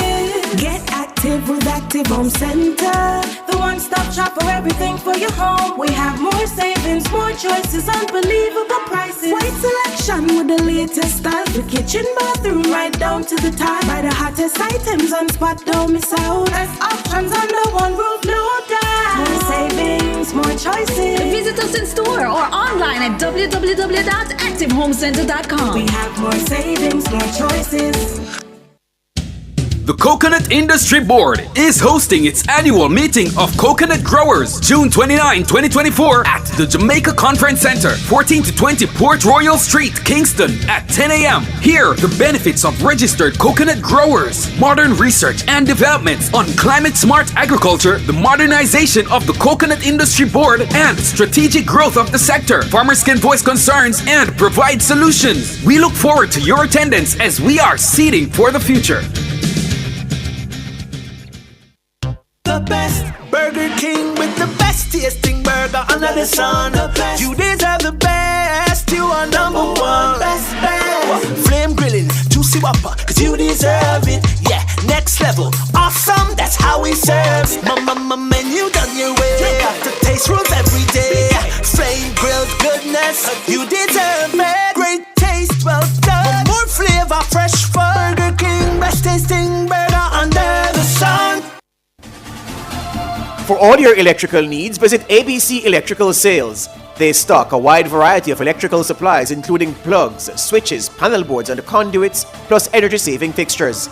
APC Electrical Sales stocks brands like GE, Siemens, Philips, Cutler Hammer, and Allen Bradley. They also offer free island-wide delivery just to suit your needs. Visit them at Shop 8, Hagley Park Plaza, Kingston 10, or call 876-754-3714-5 or 876-754-3825-8. APC Electrical Sales, for a better choice in the electrical business.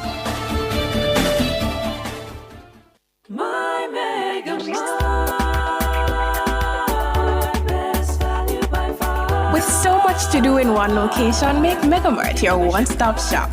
Pick up your groceries and houseware needs, grab a bite and pay some bills, fill your prescriptions and see the beauty products in our pharmacy. All in one amazing location. My Megamart, the best value by far.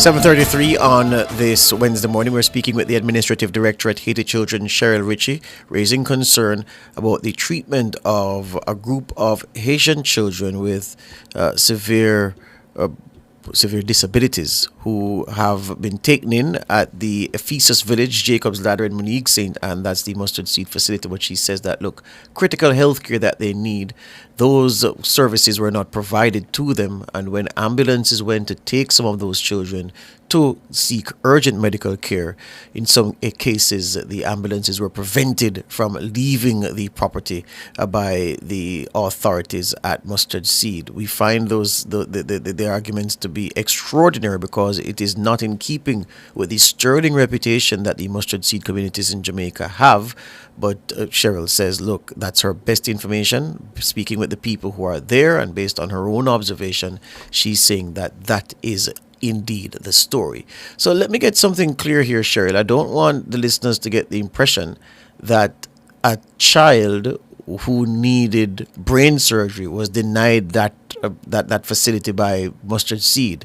Is it that the child was ill, and when the child went to get the proper medical care, in the assessment and evaluation, it was then determined that the child needed that kind of surgery, as opposed to it being known that the child needed that kind of surgery and Mustard Seed did not send the child to get help in that regard? What just clarify that for me. The case is the mission director, Christo Romain, which is also the next of kin of the child. He noticed that the child's head was becoming more enlarged. He has a disability, his head's enlarged, and it was growing bigger. The fluid was coming out of it was leaking out of his brain, the doctors tell me. It was making him go cross-eyed, he was acting very lethargic, he was acting out of character. It was brought to the attention of Mustard Seed. They say they had an appointment for him, but I called the hospital and they said, no, somebody has mentioned it to the hospital, but he's gone on a waiting list. There was no appointment, and he was in a very bad way. So he got raced to the hospital, and then they prioritized the brain surgery for him within days. They put him right to the top of the list. They said he needs urgent brain surgery. So that was that case. But then shortly after that, there was 4 malnourished children, one in particular, Guy Marcelin. And me and Susie, the mother, an international human rights lawyer got involved, Malene Aline, and Ministry of Health eventually ordered Mustard Seed to open the gate, because for 19 days we asked every day, please let us take him to the hospital. He's very thin, he's malnourished, he's dehydrated. Wait, Cheryl, hold on. For 19 days you asked? 19 full days and nights, which we have documented, and we phoned several ambulances. The ambulances were not permitted to leave the compound with him. We eventually had to phone an international human rights lawyer. Ministry of Health got involved. At one point we even called a helicopter to be on standby to see if we needed to do a medical evacuation. And we just couldn't understand, if they knew he was so ill, if they're in charge of medical care, why didn't they simply just take him to Kingston, where the specialist team are themselves? And because they didn't, that is why Susie had to intervene. Who's the And point of eventually- contact? Who's the point of contact at Mustard Seed that you try to get the medical appointment scheduled through, Cheryl? There's Father Ernest and Father Garvin. So mainly the point of contact on site is Father Ernest, but my understanding is that he works, I think Father Garvin is over Father Ernest, so he follows his instructions. So, and what is the rationale in any that they've given in writing or verbally for their reluctance to release the children to get the kind of care that you say they need? None. It's an absolute mystery to us. We don't know, and all we want is access to medical care. We don't have any other problems. We're thankful for them housing them. We're thankful for everything they're doing. They're looking after the Jamaican children very well. We just want, when the children are ill, to be able to go to hospital. That's all we want. Are there Jamaican? So they're Jamaican children, of course, there with disabilities as well, right? Yes. And Most of what I've seen are Down syndrome, and they're happy-go-lucky. They're pottering in the gardens and singing, and they're happy and they're loved, and they're having a nice time. But our children are not having a good time at all, and they're suffering. So it's your determination then, based on your information, that the Jamaican children at Ephesus Village, Jacob's Ladder in Monique, St. Anne, the Jamaican children with disabilities are treated differently, i.e. better than the Haitians with disabilities. I wouldn't like to word it like that. They are happy and they're well cared for, whereas ours, I'm not saying they're not well cared for, but they're not getting access to medical care. And without that access to medical care, some of them could die. At the moment, they need constant supervision. In just the last week, one of our residents drank bleach unsupervised. She was hospitalised for it. There was no staff around to supervise her doing that. She was able to drink bleach. Another one had serious seizures for several hours. There was no doctor on site to report it to. Nobody reported it. Luckily, our private doctor was on site doing assessments, but nobody alerted him until 3 hours later. He immediately sent a referral for her to go to hospital immediately. And then there was another resident. This is all in 1 week, so this is showing you how constant it is and what, overwhelming constant need, what I was telling you about of care. Big Gary, he was coughing up blood. Very seriously ill. The doctor said, take him to Kingston. We wanted to get an ambulance, take him to Kingston. They took him to St. Anne's Bay. They sent him home. They took him again. They sent him home. He's been 3 times now. He's currently in hospital. And where, in St. Anne or in Kingston? He's in St. Anne's Bay at the moment, but we wanted to take him to Kingston where the specialists are, but they wouldn't allow it. So he's been suffering for a week before he's been hospitalised when he could have been in hospital all this time. We believe he's got pneumonia, and pneumonia is now spreading throughout the compound. And this could have been avoided if Mustard Seed would have took our doctor's advice. He said as soon as somebody is ill, especially in this case, you must isolate them. You must put them in an isolation room. Because there's so many children, it will spread right through the camp. And now it is doing, and I hope they're strong enough to survive it. Cheryl, based on your assessment, do you think there are enough caregivers at the facility to care for the Jamaican children who are already there, plus the 50-plus children from Haiti who are now in their care? I don't think so. I don't know how many people have employed. I've only seen the brief overview of the accounting, what they've given, the expenses, which when you do the breakdown based on a Jamaican minimum wage, it shows 33 members of staff a week. That's what I counted it to, but I've only ever seen maybe up to 5 of the Jamaican staff on that site, so I don't know. I don't know their staffing. I don't know how much they're spending on the staffing or how many staff they have. You would have to ask them that.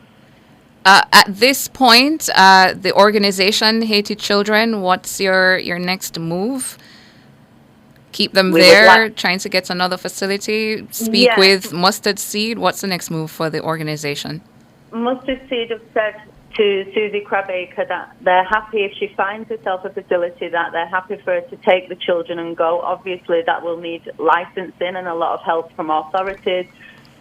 We have a corporate lawyer involved, an international human rights lawyer as well. So there's 2 lawyers working on the case, and hopefully she can get the license very soon and we can get them out. And it's not because of I don't want to say anything bad about mustard seed. It's just this access to medical care. The children need constant supervision and constant care. What mustard seed has said you can take them, Cheryl, and has that been communicated in writing? I think they have sent a legal letter through the lawyers to Susie, and they did say it. Yeah, they've confirmed with Susie she can take them, and they put it in writing in a legal letter. Does Father Gregory Ramkisoon still play a role in Mustard Seed Communities Jamaica, to the best of your knowledge? Yes. Well, I say that because, Cheryl, you must understand what you're saying this morning is as I said, it's extraordinary. Many other organizations, people would say, yes, here they go again, but not Mustard Seed. This is totally out of step with what the organization has just represented over time. We're trying to find a representative of Mustard Seed to respond this morning. Father Ramkisoon, if you're here, if you're hearing us, if anybody's hearing us, please tell Father Ramkisoon that we need to hear from him urgently, or anybody else in a leadership position at Ephesus Village, Jacob's Ladder in Monique, St. Anne, because what is being said here is bad. Denial of access to health care for children with disabilities, the Haitian children. It sounds bad. It sounds bad. Please, could I clarify that Yes. This isn't just me saying this. I'm just the voice for the people Yes. who can't speak. A lot of the children can't speak for themselves. I'm just being their voice. And this is not just my opinion. It's backed by medical opinion. It's backed by Bustamante Hospital, University Hospital of the West Indies, our private doctor, our private nurse, all of the medical staff involved. They will all confirm what I'm saying, and we come with receipts. We've got receipts for everything. We've got full transparency. Anyone who wants to see anything they can get the medical reports, they can get the statements from ambulance companies. We've got everything that we need to show. So it's not just an opinion, it's facts. Well, we're going to see if we can find anybody else to give us a response, Cheryl, from Mustard Seed Communities, because this demands that kind of attention. And we want to thank you for your time this morning. Yeah, we hope to work it out. All right, hear you on that. Thank you. Thank you. Administrative Director at Haiti Children. Goodbye, Cheryl Ritchie. We take a break.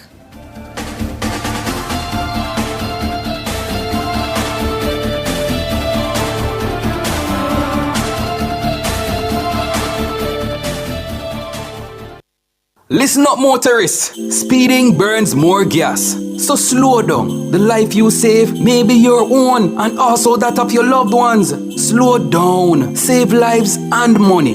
The time by the Insurance Association of Jamaica is 7:44. At Hawkeye, our mission is to deliver cutting-edge security solutions to help you keep track of the things you value most. The temperature by Hawkeye is 28 degrees Celsius in Kingston, 28 degrees Celsius. Yes, 28 degrees Celsius in both Kingston and Montego Bay. Attention engine enthusiasts in Jamaica. Did you know that Lucalza Caribbean is the only authorized distributor of Chevron lubricants? Lucalza has been the trusted partner for Chevron lubricants in Jamaica for over 13 years, offering the full range of Chevron and Texaco products including Ursa, Haviland, Supreme, Delo and more. For peace of mind and superior engine care, trust the Chevron lubricants portfolio, distributed by Lucalza Caribbean and their network of reliable resellers. Don't compromise your engine performance. Drive with Chevron. Drive with confidence. JANAC Global Accreditation, promoting consumer confidence, facilitating market access through internationally accepted accreditation and training services. Accreditation, your visa for global access. Accredited once, accepted everywhere. Call JANAC Global Accreditation at 876-968-7790 or visit our website at www.janaac.gov.jm. At Design Privacy, we value relationships. Join our exclusive open DPO community and interact with privacy professionals. Share ideas, insightful challenges, and build career-boosting connections with expert advice at your fingertips. Get access to specialized tools, exclusive workshops, and case studies. Enjoy unparalleled networking. Join Design Privacy's open DPO community to expand your expertise and excel in your career. Visit opendpocommunity.com today and take your data privacy skills to the next level.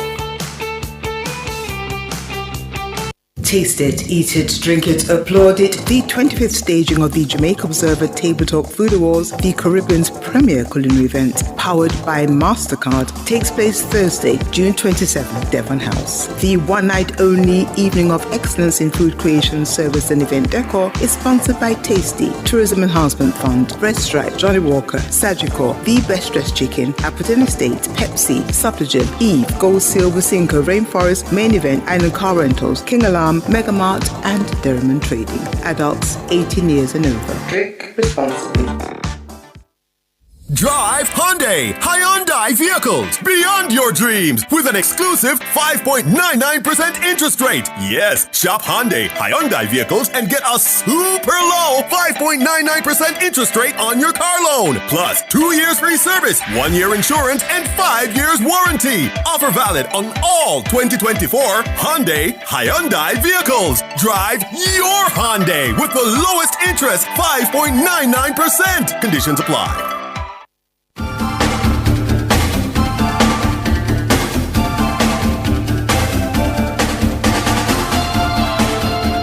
All right, so welcome back to the front page. We're trying to get some response from mustard seed communities to the absolutely extraordinary claims being made about how they're treating the children, the 59 Haitian children being kept at Ephesus Village, Jacob's Ladder in Monique, St. Anne, amid the claims made by the administrative officer of Haiti Children, trying to get through to mustard seed, also trying to get through to the chief medical officer for health, without success.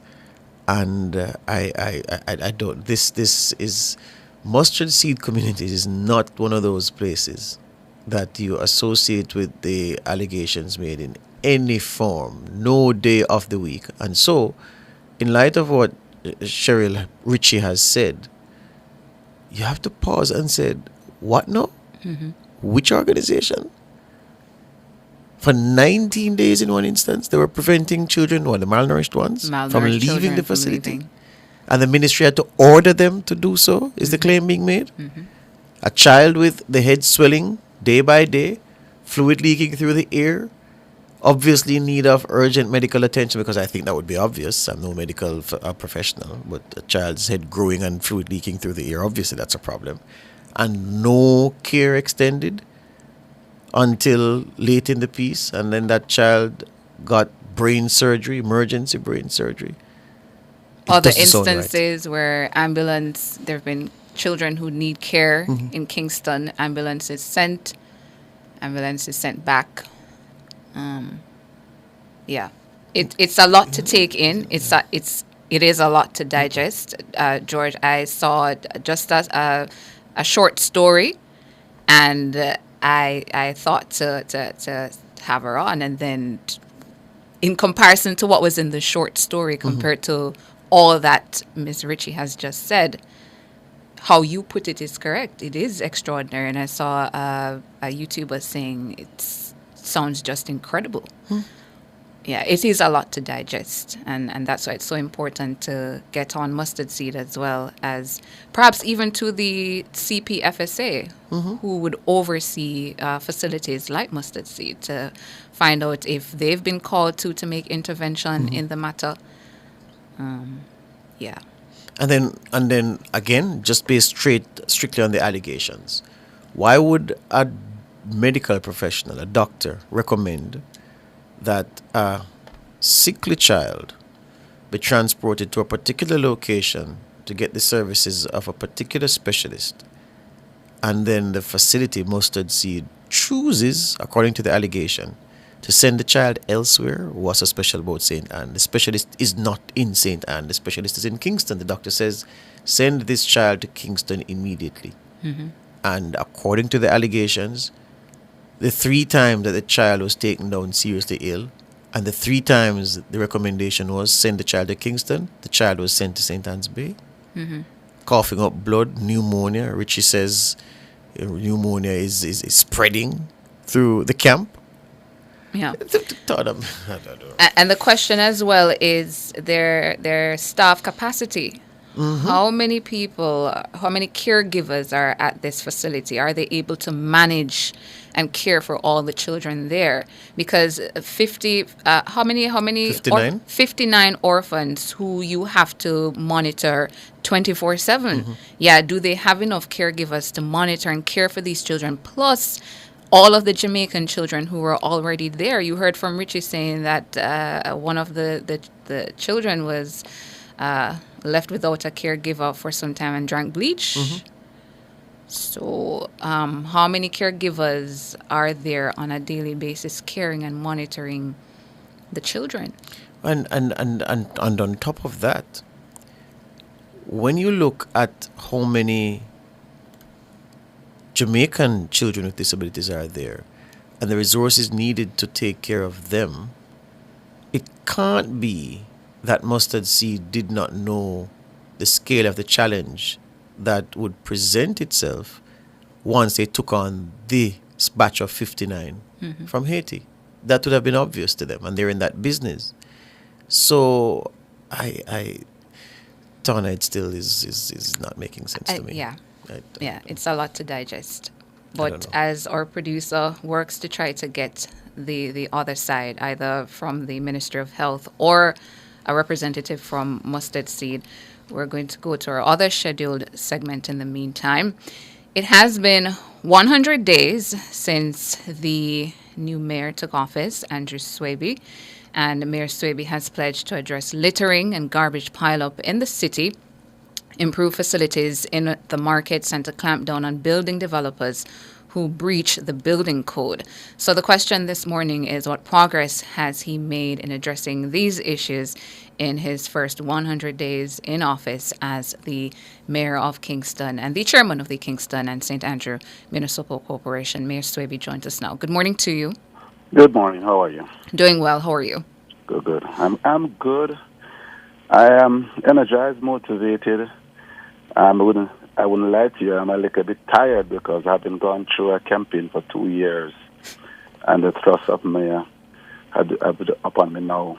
I'm a little bit tired, but I have a able team of personal staff, the councillors at the KCC on both sides, and the general staff at the KCMC headed by the CEO. I'm getting through. You're getting through, and we want to focus this morning on your first 100 days in office. We just told our listeners that some of your top agenda items in the first 100 days was to address littering and garbage pileup in the city and improving facilities in the markets. How is that going? Well, the first meeting I had when since I've occupied the position of mayor was with Mr. Orlegon, the executive director of National Service Management Authority. And we developed a working relationship with the National Service Management Authority, because it must be clear that we are not the ones who collect your domestic garbage, but we recognize that we have to hold the National Service Management accountable on that and in that aspect. And we have been working closely in that regard, and we have seen some improvement here and there as we go by. In terms of the garbage pileup in the city itself, we have decided that we would look at just a general parade here in the first instances and the St. William Grand Park. And I don't know if you have been down there, but you have seen significant improvement in that regard.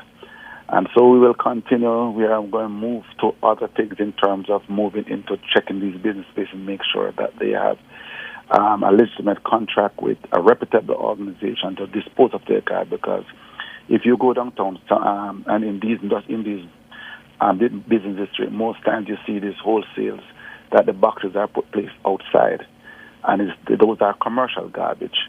So it's a work in progress, and I think we are making significant strides in that regard. Mm-hmm.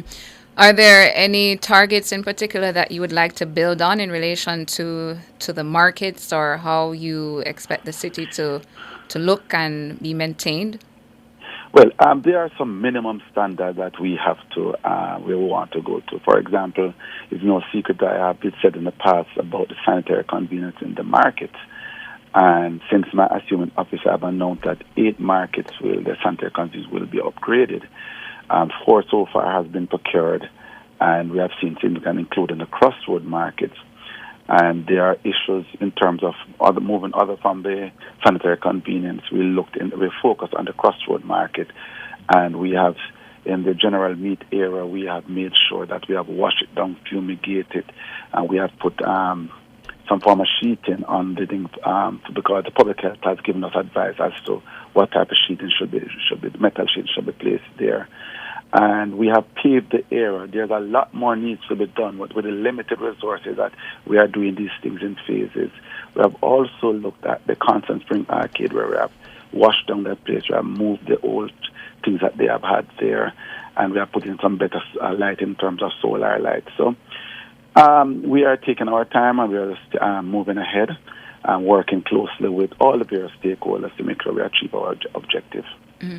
Is street vending something at the top of your agenda? Often, Mayor, motorists and commuters, they complain about vendors. They take up sometimes even a driving lane. You have. Go ahead. No, it is on top of our list. I've said in the past, and the CEO currently is looking at whole issue of training our municipal retraining of our municipal police to make sure that they are sensitive to the whole issue of how they treat people. But apart from that, yes, it is on top of our list, and we will move into how we can have communication with the vendors. Our first town hall meeting, which I have committed to have a town hall meeting once per quarter, was along the lines of vending, and we have had some open discussions on it. So we are working, but what we are doing first is to look at our plant and to make sure that our plants are in good conditions, and to try our best to how we can put them back into the market. Mm-hmm. Now, the hurricane season has begun, and so far the forecast is for a very active one. When will the corporation begin its drain cleaning and other activities in relation to that? By the end of the week, I'll be receiving the first the estimates for the critical drains, and the critical drains means the ones on the coastal divisions in the coastal area. We have been, yesterday, as a matter of fact, we had our public disaster committee meeting, and we have invited Mr. Evan Thompson from the Met Office to speak to us on the issue. There are a lot of things that we are doing in terms of we have identified all the shelters so far. We're looking at the shelter managers. I think we are about 80% where that's concerned, and we are going to have our refresher course for the shelter managers. But more importantly, on Friday, we will be having a cook-off in the St. William Grand Park. And we are trying to find some, if I can use the word, some sexy way of how we can bring information to people. So we are pulling this cook-off, and then all the various booths like the fire brigade, the ODPM, the soldier, they will be having their own booth, and they will be making presentation at regular interval about the whole issue of the hurricane season. So we are looking at new and innovative ways of how we can communicate the issue. We have procured a drone also, where God forbid, if there's a disaster, we can have some mapping of the area that has been devastated. I see one of our YouTubers, I'm not sure if this person is in the city, but is Fabian Smith on YouTube is asking about Princess Street. Princess Street, in terms of in terms of the garbage and in terms of vending, yes, it is a sore point for us, and we are taking our time and moving closer and closer to it. So you will understand that it is very important you pull on your low-hanging fruits first and build the confidence and working with the people to tackle on the hardest task. So I won't deny that it's an issue. The Mayor of Kingston, Andrew Swaby, his first 100 days in office, top of his agenda, littering and garbage pile up in the city and improving the facilities in the markets. And he is well on his way in relation to that. Also indicating to us this morning that the cleanup of our drains in the city and other activities in relation to the hurricane season will be getting underway shortly. Mayor, thank you so much for your time this morning. Thank you for having me. I'm going to take a break for Across Jamaica. Front Page was brought to you today by ABC Electrical Sales. For a better choice in the electrical business.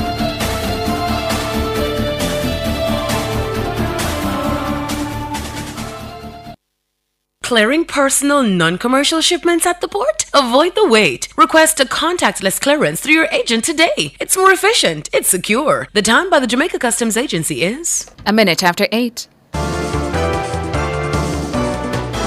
From the mountainside to seaside, countryside to townside, inside and outside, it's across Jamaica this morning.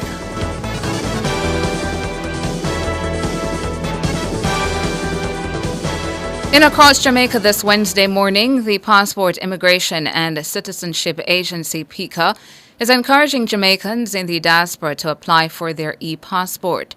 An e-passport is issued to citizens applying for a new passport, renewal of a previously issued passport, and replacement of a current passport. Director of Passport Services at PICA, Stephanie Gordon, explains that the e-passport is a physical document, but it contains a microchip bearing the information usually displayed on the data page.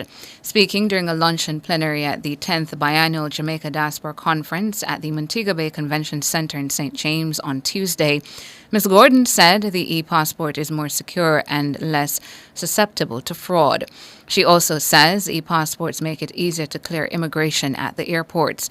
PICA launched the new high-security electronic or e-passport document to the public on March 31, 2023. The Jamaica Bauxite Institute, JBI, has signed an agreement with Pepin High School to allow the institution to use a greenhouse on its property to advance its agriculture program. The partnership is intended to equip the students with greenhouse growing techniques to meet the demands of a modern agricultural sector. Under the agreement, the JBI will provide technical assistance, seedlings, and other support, while maintenance and upkeep of the greenhouse will be shared between the parties. The agreement will be effective for 3 years with the potential for renewal.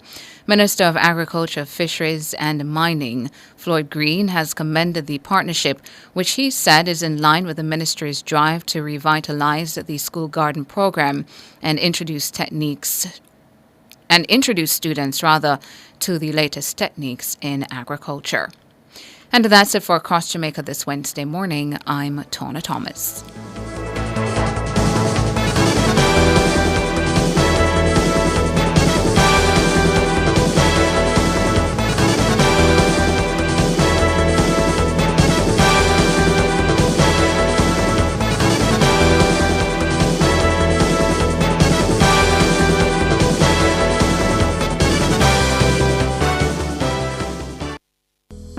Cool loans, I lend you 500 grand. We buy appliances and electrons. All flexible, payment plan. Yeah man a hot cash. Hot. I hope to 500 grand. Yeah man a hot cash. 500,000 that make you rich fast. 100 grand fi buy steel and black. 200 fi furniture, laptop. 200 fi keep birthday bash. Yeah money loan hot. Get a cool loan to purchase all your electronics, furnitures and appliances at coolmarket.com. The best Burger King with the best tasting burger under the sun. You deserve the best, you are number one. Best. Flame grilling, juicy whopper, cause you deserve it. Yeah, next level, awesome, that's how we serve it. Mama menu done your way. You got the taste rules every day. Flame grilled goodness, you deserve it. Great taste, well done. More flavor, fresh Burger King, best tasting burger under the sun.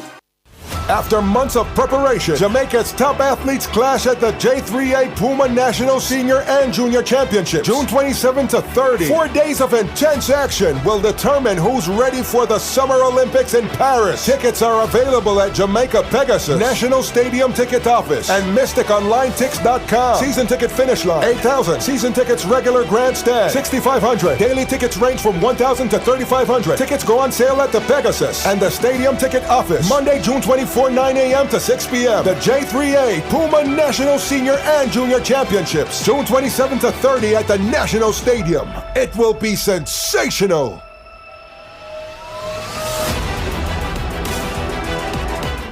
Jamaica, Jamaica, I see what I want at Phosphorus Super Sale, June 17 to 28. Call us at 876-937-5099 or visit us in Kingston, Mandeville, Draxall, and Montego Bay. Come get your wires, breakers, chandeliers, flood lamps, LED bulbs, solar panels, and so much more. Come shop, come save at Phosphorus Super Sale, June 17 to 28. See you there at Phosphorus, open Sundays. Fit Nation is brought to you by Express Fitness 24/7. Your goal is our mission. You wanna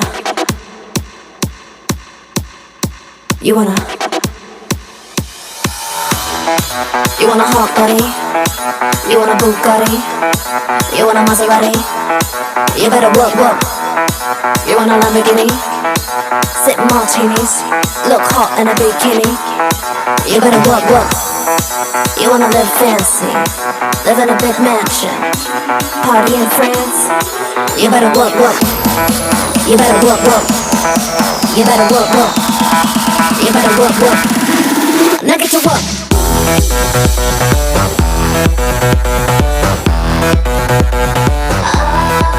It's that time of a Wednesday morning. It's time for Fit Nation. So, the Jamaica Legion is in association with the Jamaica Defence Force is hosting the National Poppy Appeal, a Poppy Run 5K next Sunday. Poppies are worn as a show of support for the armed forces community. The poppy is a well-known and well-established symbol of remembrance and hope for a peaceful future. The areas of northern France, known as Flanders and Picardy, saw some of the most concentrated and bloodiest fighting in the First World War. There was a complete devastation. Buildings, roads, trees, and natural life simply disappeared. Where there once were homes and farms was now a sea of mud. The poppy flowers were the only living things that survived. They appeared in vast numbers, bringing a delicate beauty to areas which had seen such terrible scenes. It brought life, hope, color, and reassurance to those still fighting. So for more on the National Poppy Appeal and the upcoming Poppy Run 5K, I'm joined by Race Director of the Poppy Run 5K, Major Barrington Gale. Good morning to you. Good morning, Tana, and good morning to our listeners. Thank you so much for joining us here on Nationwide this morning. Now, Major Gale, talk to us about the work of the Jamaica Legion and the National Poppy Appeal. All right, thank you. So the Jamaica Legion is recognized as the custodian of remembrance. It safeguards the welfare, interest, and the memory of ex-servicemen and women, not only those who have served in the World War, but also those who involved in conflict since the exception of the Jamaica Legion, including members of the Jamaica Defence Force. And in your introduction, you mentioned the National Poppy Appeal 5K Run Walk. Mm-hmm. And I just want to expand that this is executed by the Jamaica Legion and the Jamaica Defence Force. It will be held at the Harmony Beach Park, Montego Bay, St. James, on this Sunday, the 23rd of June. And the warm-up will be at 05:30, that's 5:30 a.m. And yes, the race begins at 0600 hours or 6 a.m. It will be a great event, and we are inviting everyone to come out and support this noteworthy initiative. For persons who want to participate, how can they sign up and what's the cost? Okay, great. So that's Donna. So registration is easy. You can sign up online at myraceresults.com. Mm-hmm. And the cost is $2,000 per person. Groups of 10 or more pay $1,800 per person. Registration is open until Saturday, June 22nd, and we encourage Jamaicans from all across the island to sign up, lace up, and step for orbit. Yeah. And Major, if you could remind us of how the funds raised, how it's normally used. Right. Thank you for that again, Tana. So this is in aid of our veterans. The additional run is basically being held to bolster our efforts to support our military veterans in their twilight years. Yeah. The proceeds of this run will go towards the Trophy Home for military veterans located in Manchester. That is the convalescent home supporting several men and women who served this country in, as you mentioned, in World War One, II, and pre and post independent Jamaica. And I just want to highlight here, Tana, an interesting fact. Earlier this month, one of our veterans who served in World War II, Mr. Stanley Francis, he celebrated his 103rd birthday. Wow. And he is a resident of the Trophy Home. We also have another veteran who's there at the age of 99, and that is Mr. Gerald Manhurst. So therefore, when you lace up and run or walk, you are supporting veterans such as Mr. Francis and Mr. Manhurst, and countless others. Certainly, this is a very worthy cause, and I encourage all citizens to join us on Sunday, June 23rd, at the Harmony Beach Park. Yeah. For those listening, Major Gale, they're not able to show up for the Poppy Run 5K that's happening on Sunday. Any other avenues through which they can donate to help our veterans? Yes, thank you, Sana. So by going on the registration page, you'll see the Jamaica Legion banking information, where you can transfer what you deem a suitable amount towards the cause. And we encourage persons to donate to the Jamaica Legion. Do you have that banking information on hand? I know you said it's on the page, but for those who aren't able to access the page, I can pull it up. Yeah. The banking information, listeners out there or YouTubers, if you want to donate to help out our veterans, you're not able to go to the 5K run that's happening on Sunday, but you still want to support and donate, we're going to give you the banking information to do that. So the account name is the Jamaica Legion Poppy Appeal, account number 010020492, and it's a saving account at the Bank of Nova Scotia. That's New Kingston. So, so the name on the account is the Jamaica Legion Poppy Appeal. Okay. And Jamaica Legion Poppy Appeal. 010020492. It's Nova Scotia saving account. Okay. So 010020492. The name on the account, Jamaica Legion Poppy Appeal. It's a savings account with the Bank of Nova Scotia. If you're not able to go to the run, you have another avenue through which you can donate and support our veterans. But just to give us the information again, Major Gale, for the run, for those who are able to show up for the run, where they can go and purchase their tickets and the cost, when the run is, and what time they need to show up. Great. And just add one more thing before we close down as well. So registration again is online at myraceresults.com, and it's only $2,000 per person. You can register from raceresults.com, or you can go to the JDF Soldier or Instagram page. The link is in the bio, and it is on this Sunday, June 23rd, at the Harmony Beach Park. We start and finish at the Harmony Beach Park. We run off and head down the boulevard towards Freeport Runabout, and we turn around and return to Harmony Beach Park. That is the 5K. It's very easy, scenic route along Montego Bay. But I also want to use the opportunity, Tana, please, to highlight this amazing team of civilian and military persons who have been working tirelessly to support this cause, and additionally for sponsors.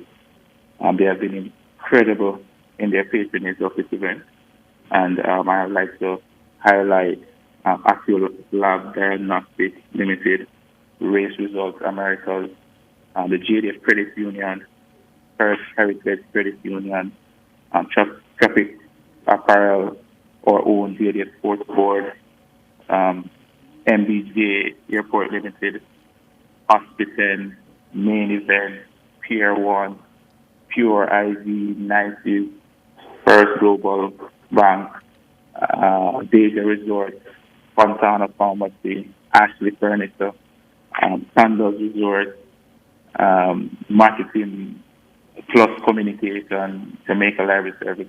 And I also like to encourage other sponsors, not too late, you can come on board. Everything counts. Let's do this for our vets. Let's step for our vets. Thank you, Tana.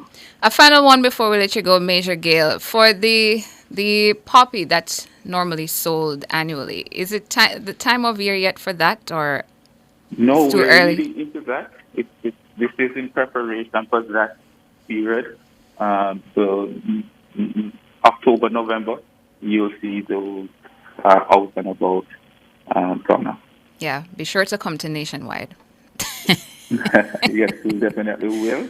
Yeah, And so we'll increase the our amount staffers that we can normally purchase and support distribute. as well. Yeah, Major Barrington Gale, who is the race director of the Poppy Run 5K, talking to us about the Poppy Run 5K that's coming up on Sunday, June 23. By the way, before you go back, Major Gale, is there a cutoff time?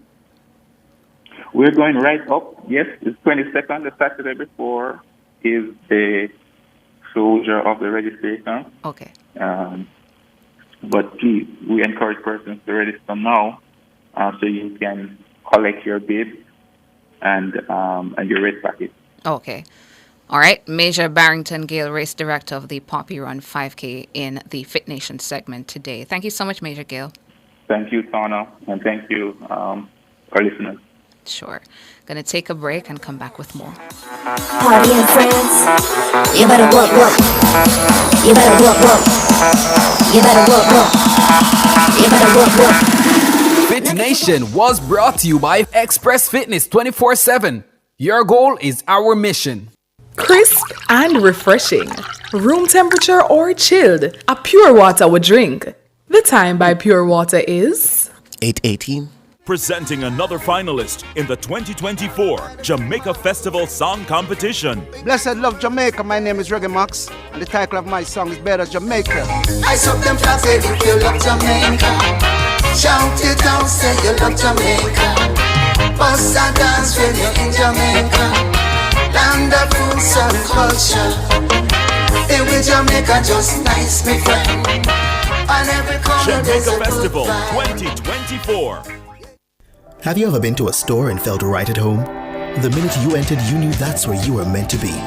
Picture it. The dedicated one staff greet you with a smile, show exceptional professionalism, and still make you feel like family. Everything is catered to you. You know you're getting the best, because to them, you're the best. That's the New Walters Pharmacy, 18 High Street, Black River. Call 965-2264 or 476-3939. The New Walters Pharmacy. Pharmacy. Everything exceptional.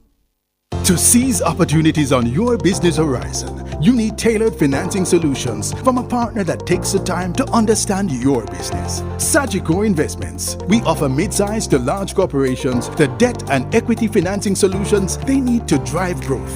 Backed by the strength of Sagicor Group, one of the largest financial conglomerates in the region, you can be confident that we will deliver. Make your business move with Sagicor Investments. Contact our capital markets unit at 888-SAGICOR.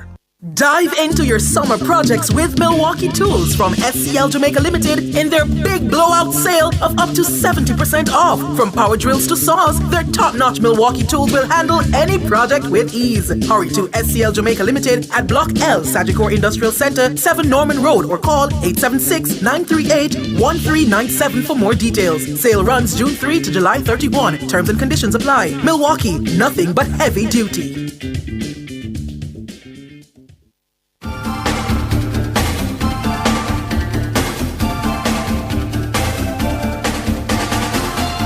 Opening the lines to take your calls this morning, 630-9371, 630-9372, 630-9373, 630-9374, 618-8255.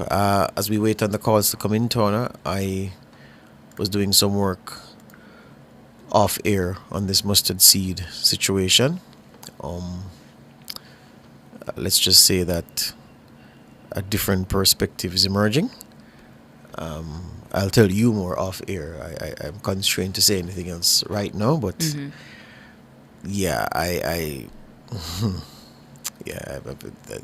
different picture is emerging based on the information I'm getting from people very close to the action, but who don't want to speak because they're not authorized to speak, and they beg me, said, do not say nothing too tough because I don't want any fingers pointed at me for speaking out of turn. Yeah. So, and of course, for those who are authorized to speak, we'll continue to try to get them leading up to the newscast at midday, to get on the record that other perspective as to what has been happening at Mustard Seed or not happening. I don't know if you have a. I don't know if you have a. Is that Jermaine? George. Don. Yeah. I don't know if you have a charity of choice. But Mustard Seed communities have been mine for since 2011 every year. And I just love the work that they do and everything, and which is why I am struggling I struggled in the interview to understand what was said and to accept it. But as I said, I've been given a different perspective, but we'll do that for the news later. Yeah. Don is online. Good morning, Don. Don is the name. Oh, hi, Don. Oh, my. Don. Then Don. Don. The table stopped down from the earthquake, remember? Yeah, you remember? Yes. Yeah, man, it stopped. I wanted to call you about something, but when I heard the mustard seed thing this morning, I really have to take you up on it. The mustard seed project, I believe there's a mastermind behind what is going on, because we live in Jamaica and we know Father Gregory Ramkissoon. I've been there as a social worker. Outstanding human being. Outstanding. So what is happening? Not Nogoso. Some mastermind is at play. Somebody have an interest and want to discredit the organization. Better somebody want to take those children as we speak of some private home. George, anytime you hear things happen, there's more to it than meet the eye. Well, I know so it go. It's not that organization. As I said, there are many other organizations you could call, and I could say, but not this one. I struggle to believe.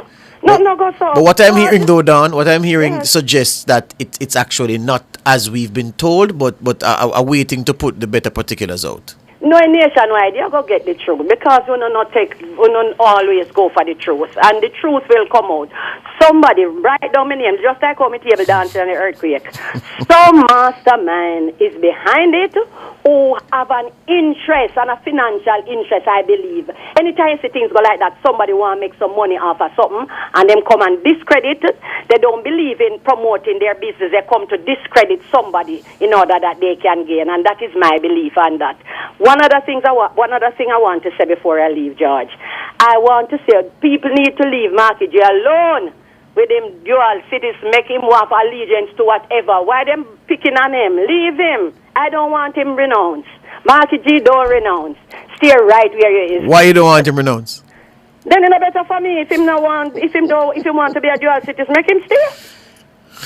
Hey, Marky G, don't listen to them. Stay right there. Don't go anywhere. Stay right there. So, and one more thing, George. You remember the other day, the Integrity Commission should attend Parliament, and none of the directors attended. You remember? Go again. The Integrity Commission. Yes. They should have attended Parliament the other day, and none of the directors not turn up. No, man. Was it that, or is it that the Parliamentary Oversight Committee, the Integrity Commission Oversight Committee, the observation was made that the commissioners, the commissioners, starting with the chairman and his colleagues, they have absented themselves from the sitting, and only the likes of Craig Beresford and the direct, yeah. Well, when it's a turn up, when it's a turn up down, it would suggest that they were invited and didn't show. But what the oversight committee was saying, that they need them to come to talk to the oversight committee rather than send the second and third tier leadership. Well, Well, them don't have any respect for the parliament. That is my take on it. And people want to hear things from the directors, and they're not coming because they're a law unto themselves. Because remember, them don't have to send in nothing. Them not have to file nothing a year time. They have scot-free. Even though we don't hear, remember the one that got shot? All now I'm listening to hear where the money was, where it come from, what was. But that's not his job, Don. Come now, Don. That's no theme work. That's the police work. We tell you all that. But me not say. Me say me want to hear. Okay. Me never say me say me want to hear. You Understood. don't want to hear too. Understood. Well, suppose me here already. You want to know too. Because you want to know me. You want to know if me know me, I go pinch you. Okay. And I don't hear for pinch you. Yes. so have a great day. Margie G, stay right there. So Julian, don't go nowhere. Stay right where you are. Be a dual. Pledge allegiance. You hear what you said this morning? And me was saying it too. If people come on, they must think they can just come and turn MP and turn Prime Minister. People have to vote for them. And if them vote for them and they lose them, then they'll take the next flight out. Michael Manley said 5 flights a day. Them just jump on one and gone back to Florida. That's it. And as for the thing going, nobody make them stay with them dual. I like it. Papa Nana, leave Marky G alone. Cleveland, leave him alone. Make him stay with him thing. I am encouraging him. Marky G, don't go nowhere. Have a good day. All right, Don. You're firing this morning. Goodbye. Bye. Thank you.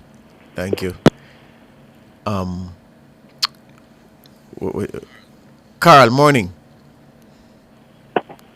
Hello. Morning, George. Morning, sir. Don, thank you very much. Me say if I take that position that you're taking to the Don, saying not to go nowhere, but the thing I want to ask my George. Hello? Yeah, hear you loud and clear, Carl. Go on, man. George, yesterday when time the British citizen was representing the Montego Bay Conference Center, where they did a try to embarrass, and it turned out so good yesterday. Who was him represented yesterday? The British? What do you think, Carl? Because, George, if he come down off a platform and go among the people, it's almost 2,000 people that was there. Everybody that recognize him. No, but you forget, though, Carl, that in context, Mr. Golding would have been among friends because there were a lot of dual citizens there at the convention center yesterday. But they wouldn't see him then. That's what George has to say. No, he would be among people who share the same status as him. UK, Jamaican nationals were there. Many of them I saw. All right, let's move back to some. So who, with him as a citizen of the British, British India represent there. No, man, he was there in his capacity as the opposition leader in Britain is Sir Keir Starmer, and he was there as opposition leader. So he was the opposition leader for Jamaica. Oh, I mean, I tried to consider it out for yesterday. I couldn't understand me. You get too much problem. You know well and know, say, man, the opposition leader for Jamaica, and that's what he was. That's what he was billed as, and that's the capacity Mr. Golding spoke in. But George, back to our next question, George.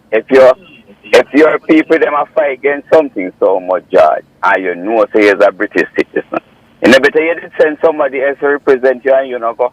No, man, you couldn't miss. Remember, you know, the diaspora and the movement. Carla, I'm surprised you ask a question like that because you've seen events over the last several months and you've seen Mr. Golding engage with the diaspora, make a few trips to engage directly with those people as he prepares himself for running government if the PNP is successful at the next general election. Yes, no? So you would have to be there in the flesh, to press flesh with people, to talk to people, and to establish a presence among that very important group.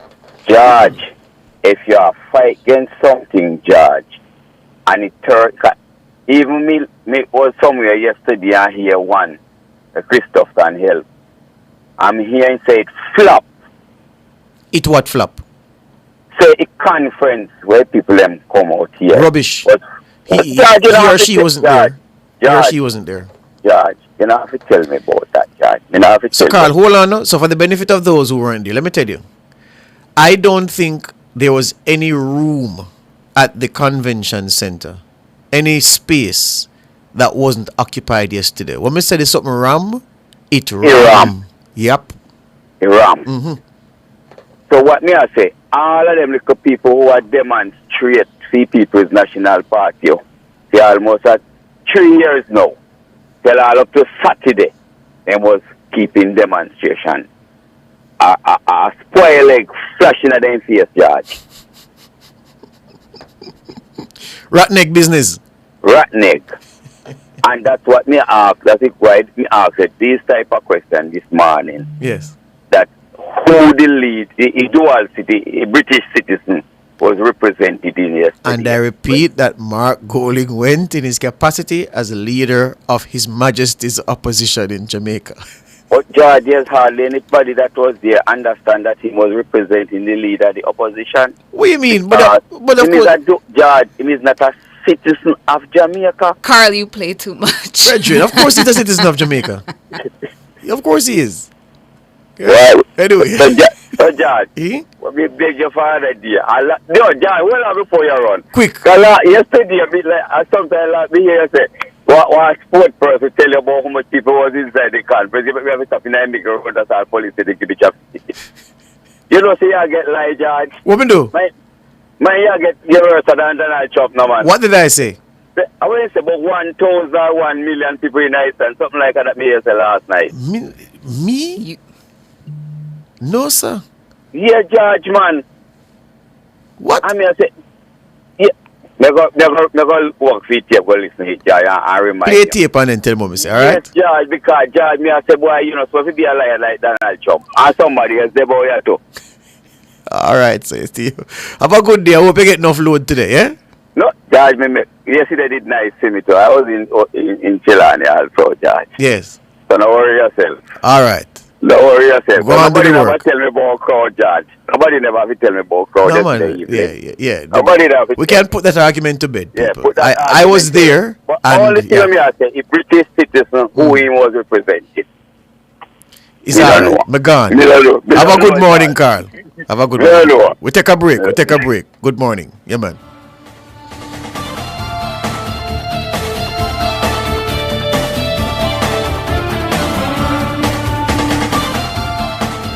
Is your money idling when it could be thriving? With CIBC Caribbean's fixed deposit offering, you can take charge of your cash. With 50,000 Jamaican to start, choose terms from 30 days to 2 years. Lock in your funds and enjoy premium rates guaranteed to grow your wealth. Whether you're eyeing short or long-term gains, our fixed deposit accounts puts you firmly in control of your money. Now is the time to open a CIBC fixed deposit account and start earning more today. CIBC, ambitions made real.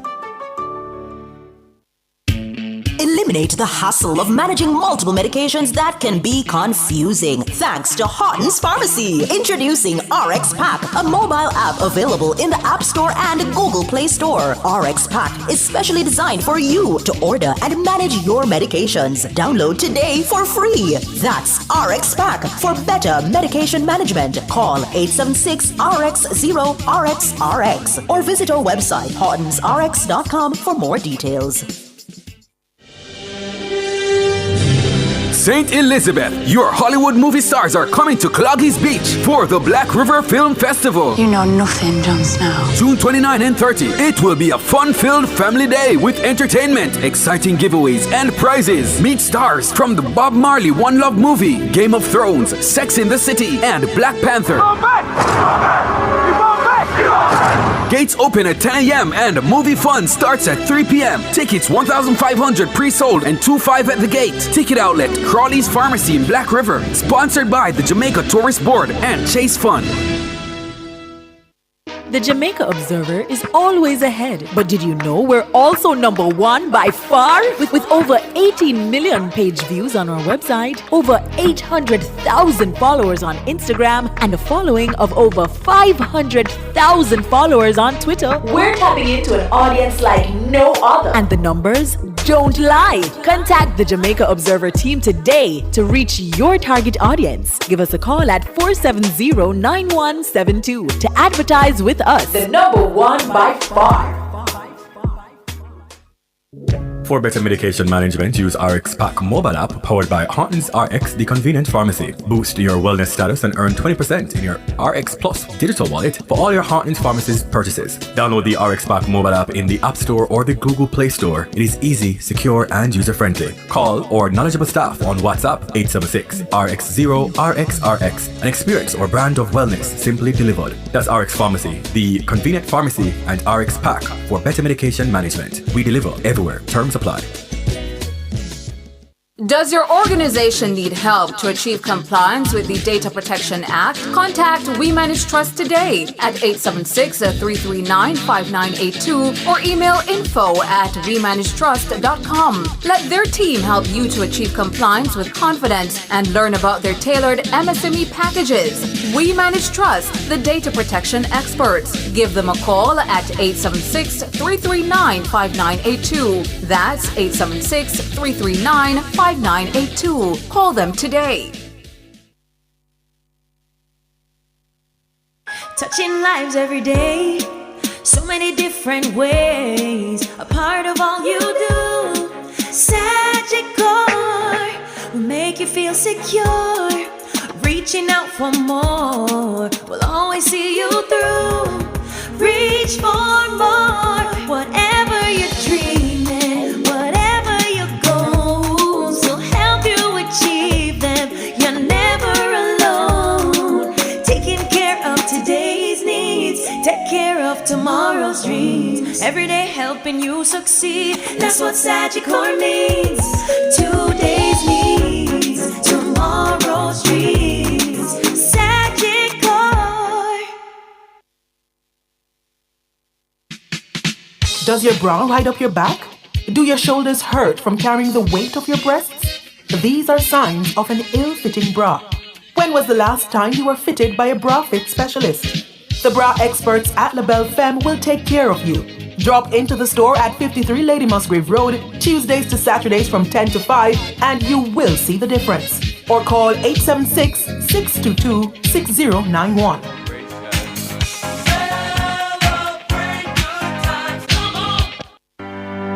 Join Nationwide 90 FM every third Wednesday between 9:05 and 9:35 a.m. for JSIF and You during the Consumer Hour with host Nora Gay Banton. Listen to a representative from the Jamaica Social Investment Fund, JSIF, as they highlight the remarkable project deliverables being undertaken by the agency.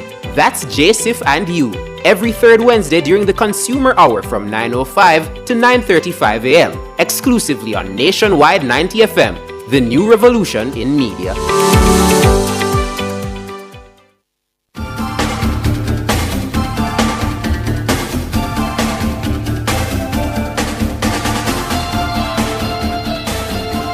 Richie, good morning. Master, good morning. Mm-hmm. Miss Turner, good morning. Morning to you. Turner, Mother Nature is changing the world, you know. So hold on, say that again, Richie. I said Mother Nature is changing the world. Yesterday I was in Mandeville Town with some foreigners. They tried to make a march, but I didn't go make a march before. Then they came down to the town and I decided to come out the car and walk on Caledon Road. And I feel some heat. I said, this is really Mandeville? Oh. I can't believe, you know, because I've been going Mandeville for years and I never feel that heat in man before. Everywhere hot now for true, Richie. Said the place that I couldn't meet my Mandeville, man. Feel like all about to me. Yeah. Anyway, I've been here about this so-called demonstration in America with this English man and his Stop and Irish friends.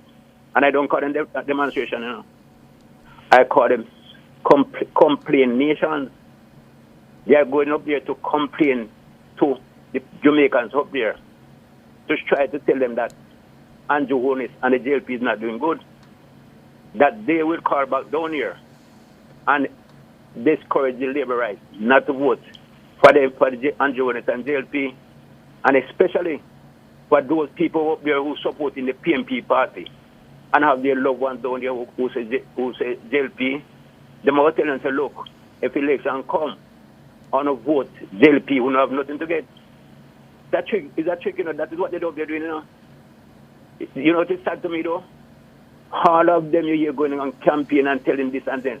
None of them can come one time and even give an idea of what they're going to do to help the country, you know. I know what I am afraid of my going with is something I keep talking about, and I will continue to talk about again. The government and the opposition go in consultation to use the HOE to fight crime. And they carry the government to court to get rid of it, knowing that it's only 14,000 police is there to fight crime.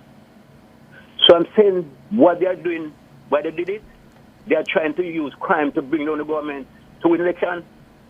And it is sad if they win election. You have Peter Bunting, who was the former Minister of National Security. And when he was Minister of Security, in both of you to go and beg that divine intervention, you know. I mean, no, say most glad when Bruce Gold and JP take win election, because it relieves him from stress. Other day, me come out with a statistic to show how crime is ahead of when he was Minister of National Security. So when they use crime to bring the government down, and they become, how would they control crime? People, uncommitted voters, may have talked to no to listen. This man is a dangerous man, he cannot be trusted. All right, Richie. You know with me already? All right, Richie. I'm coming close to the birthdays, and I have a couple of callers I want to put through, man. All right, cool. All right, respect as usual. Cool. Richie there with his contribution this morning. Dwayne, good morning. Morning, sir. Question. You know, we talk about people being biased in Jamaica. You know, if you look at the morning to both of you. Yeah, man, morning. Look at it this way. There's a man who were in locked up for about 29 years. 29 years, I think it was, for throwing a bottle into a window. And if you remember, and there's somebody who was released not 2 weeks and was in prison for a good number of years, 40 years or something like that. I don't remember. Yeah. Like that. Yeah. And I say that to say this. Look at Cartel. Cartel get justice from Britain and couldn't get it from Jamaica. You see, when you check the educationally in Jamaica, I don't think man like George or anybody who go to UTech or whoever, we are not saying that people like you or anybody is not intelligent and bright. I don't believe we are comparing opposite say that we have people more in England that is brighter than Jamaica. That's not what we are talking about. At least me. But I'm talking about when it comes to politics and all the things, can we really trust people? That I don't see myself in this so-called Caribbean court of appeal. And it's only the reason why. Not because of education, it's not because of our bias. When you read the history, it was Colonel Charles and Bobby Green were locked up for some political reasons. And Mike Henry. Right. And I will look at that. If you read the history, some of us might have that, but if you read like me, I'll go back in the history like me and see and pick up these things. When we hear certain things and the reader, it's not difficult for us to understand why people think the way they think. Cartel can feel happy this morning because what happened? The justice was not done in Jamaica, it was done outside of Jamaica. And when people look at that, what do you think they're going to think? I don't care what TJ wants to say or Mr. Golding wants to say, or anyone to say about Jamaica. Yes, we are craving to see a Jamaica court of justice with us for our reasons. We feel the justice taking place in Jamaica that we want to quick to say, all right, we want this to happen. For me, I'm not searching for the word now. Nobody can really say to me that, I'm convinced that is what So the long and short of what you're saying, doing is that a Privy Council, you're thinking the same way? I would want not to. Yes. But the trust. It's better than the alternatives. It's better than the alternative. Yeah, that's the point. Hear you. That's the point. Hear you doing. It is better than the alternative. And that is my point. Hear you on that. Loud and clear. I just want to ask you one more question before you go. Yeah. Marky G have a Jamaican passport. Was he born in Jamaica? He says he was born in Jamaica. Yeah, man. Born at the University Hospital of the West Indies, he says. I hear him say that, but do we see any documentation to say that he was born? No, we haven't seen the birth certificate, but he says so. Yeah. And one more thing, quickly, George. Remember, when Mr. Perkins used to be here, we used to get like TJ or Mr. Siaga and the reader to interview. I've never heard you interview Mr. Holness or none of you try to interview these men. Don't say that. Don't say that. Don't say we don't try. If we was trying alone, we would have succeeded. We ask with Blue, but they don't allow them to come. Oh, okay. Yeah. Because I'm just saying that would come in for the program to 45 minutes and we can ask them some questions. Yeah. They don't do that these days, my friend. Okay. All right. Yeah, man. Thank you. You're welcome.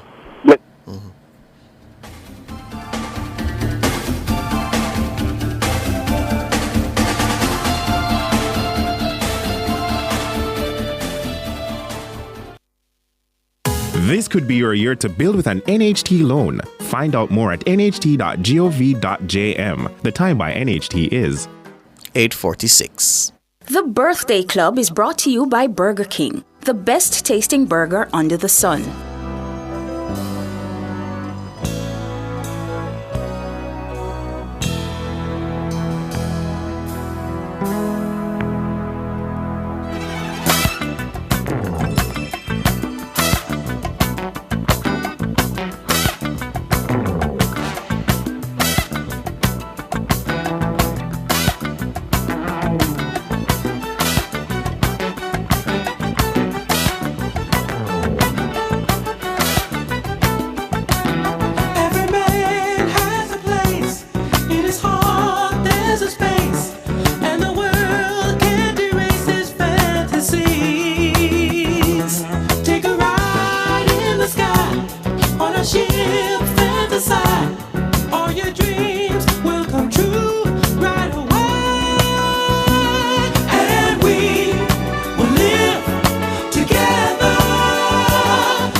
That time of the morning when we tell some very special people happy birthday. Happy birthday greetings going out to Sybil Chin. Happy birthday to you. This message for you says, thank you for always providing me with hope, encouragement, joy, and support. You are the epitome of grace, strength, and unconditional love. Enough love to you from Kirk. So happy birthday to you. Happy birthday as well to another birthday greeting for Sybil. This one says, to my dearest friend Sybil Chin on this your special day. Much love, blessings, and respect to you from Lurleen. And they're asking you to play a song for Miss Chin. It's one that is a favorite of our listeners, People Like You by Gramps Morgan. But while you find that, some Facebook birthdays as well. Happy birthday to Intuitive, Child of the King, Pusey. Happy birthday to you. Happy birthday as well to Brianna Rose, Marsha Jackson, Simone Hamilton. Happy birthday, Simone. Hope you have a great day as well. Yeah, yeah, yeah. Oh, yeah. If you give a little more than you take, and if you try to fix more than you break, if you're the kind who takes the time to help a stranger in the rain, there's a place for people like you. If you stand up for those down on their knees and lend a voice to those who cannot speak, if you shine a little light, give sight to the ones who've lost their way, there's a place for people like you. I've heard up there the streets are made of gold, and when you get there, there's a hand to hold. Some more birthdays on or YouTube chat. Christopher Henry sending happy birthday greetings to Sophia Wellington from Christopher. And the message for you, Sophia, enjoy your day. And he says, remember, I'm coming to Jamaica for my mangoes. So happy birthday to you, Sophia.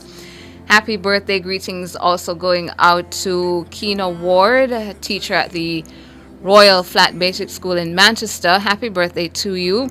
Coming from your parents, Mr. and Mrs. Ward. There's a place for people like you. I've heard up there the streets are made of gold. And when you get there, there's a hand to hold. I believe when your days down here are through, there's a place up there for people like you. Saying a final birthday here, Natoya Barnett sending happy birthday greetings to Chloe Francis. Happy birthday to you, Chloe, turning 7 years old today. And Natoya and the fam, they're saying to you, we love you.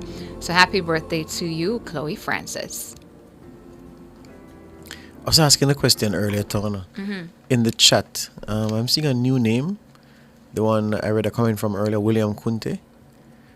And I wonder if it's the latest name of our good friend. Or William Kunte is a man in his own right, a person in his own right. I haven't seen our good friend. Dr. Clive George Mortley in a long time. So I don't know if Clive has reinvented himself as William Kunte. Good morning to you, Clive. Yeah, man. Morning, Clive. Yeah, you need to come back to the chat. Or is this you as William Kunte? Let us know. you know, as I saw Christopher Henry talking about mangoes, I've been having the best mango season I've ever had since migrating to Kingston. Courtesy of Wade Walker. Am I getting one god daytime? Almost every day. And I'm the happiest camper. Excellent. Yeah, because it's a country thing. You used to just go on tree and eat mango. But up here, you don't have that luxury. Yes. It's a luxury for me. Yes. But no, I feel like I'm in St. Elizabeth. Yeah. I'm eating mangoes every day. A kilo with mango. Good mango. That's why you know on breakfast this morning.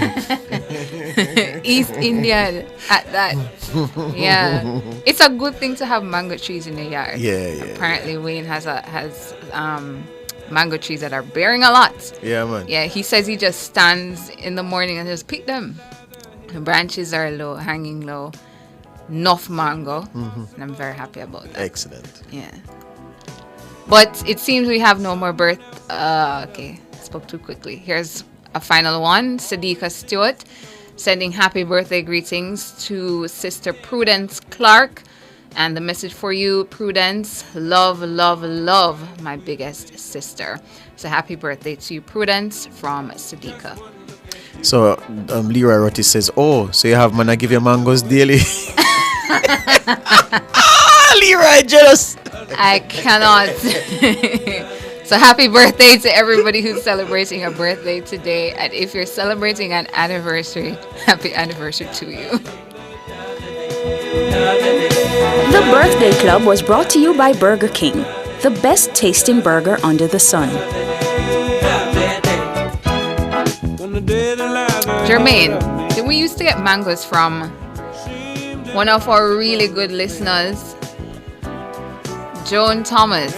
I'm shouting you out this morning, Joan. Send your box of mangoes. Yeah? So, that's about it for the show as well. Thank you so much for tuning in to Nationwide this morning, NTM. It's Petal I'm remembering, and Petal. So hey to you, Joan and Petal, who sends us mangoes. Yeah, Petal, welcome to the mango then, Mom. Yeah. Good morning, Petal.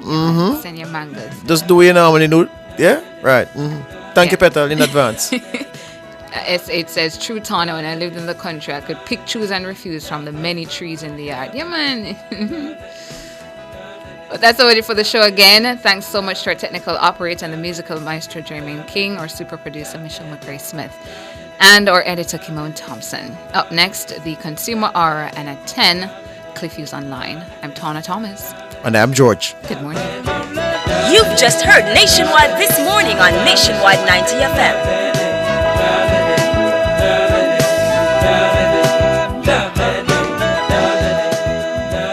Fearless and fair. Nationwide 90 FM.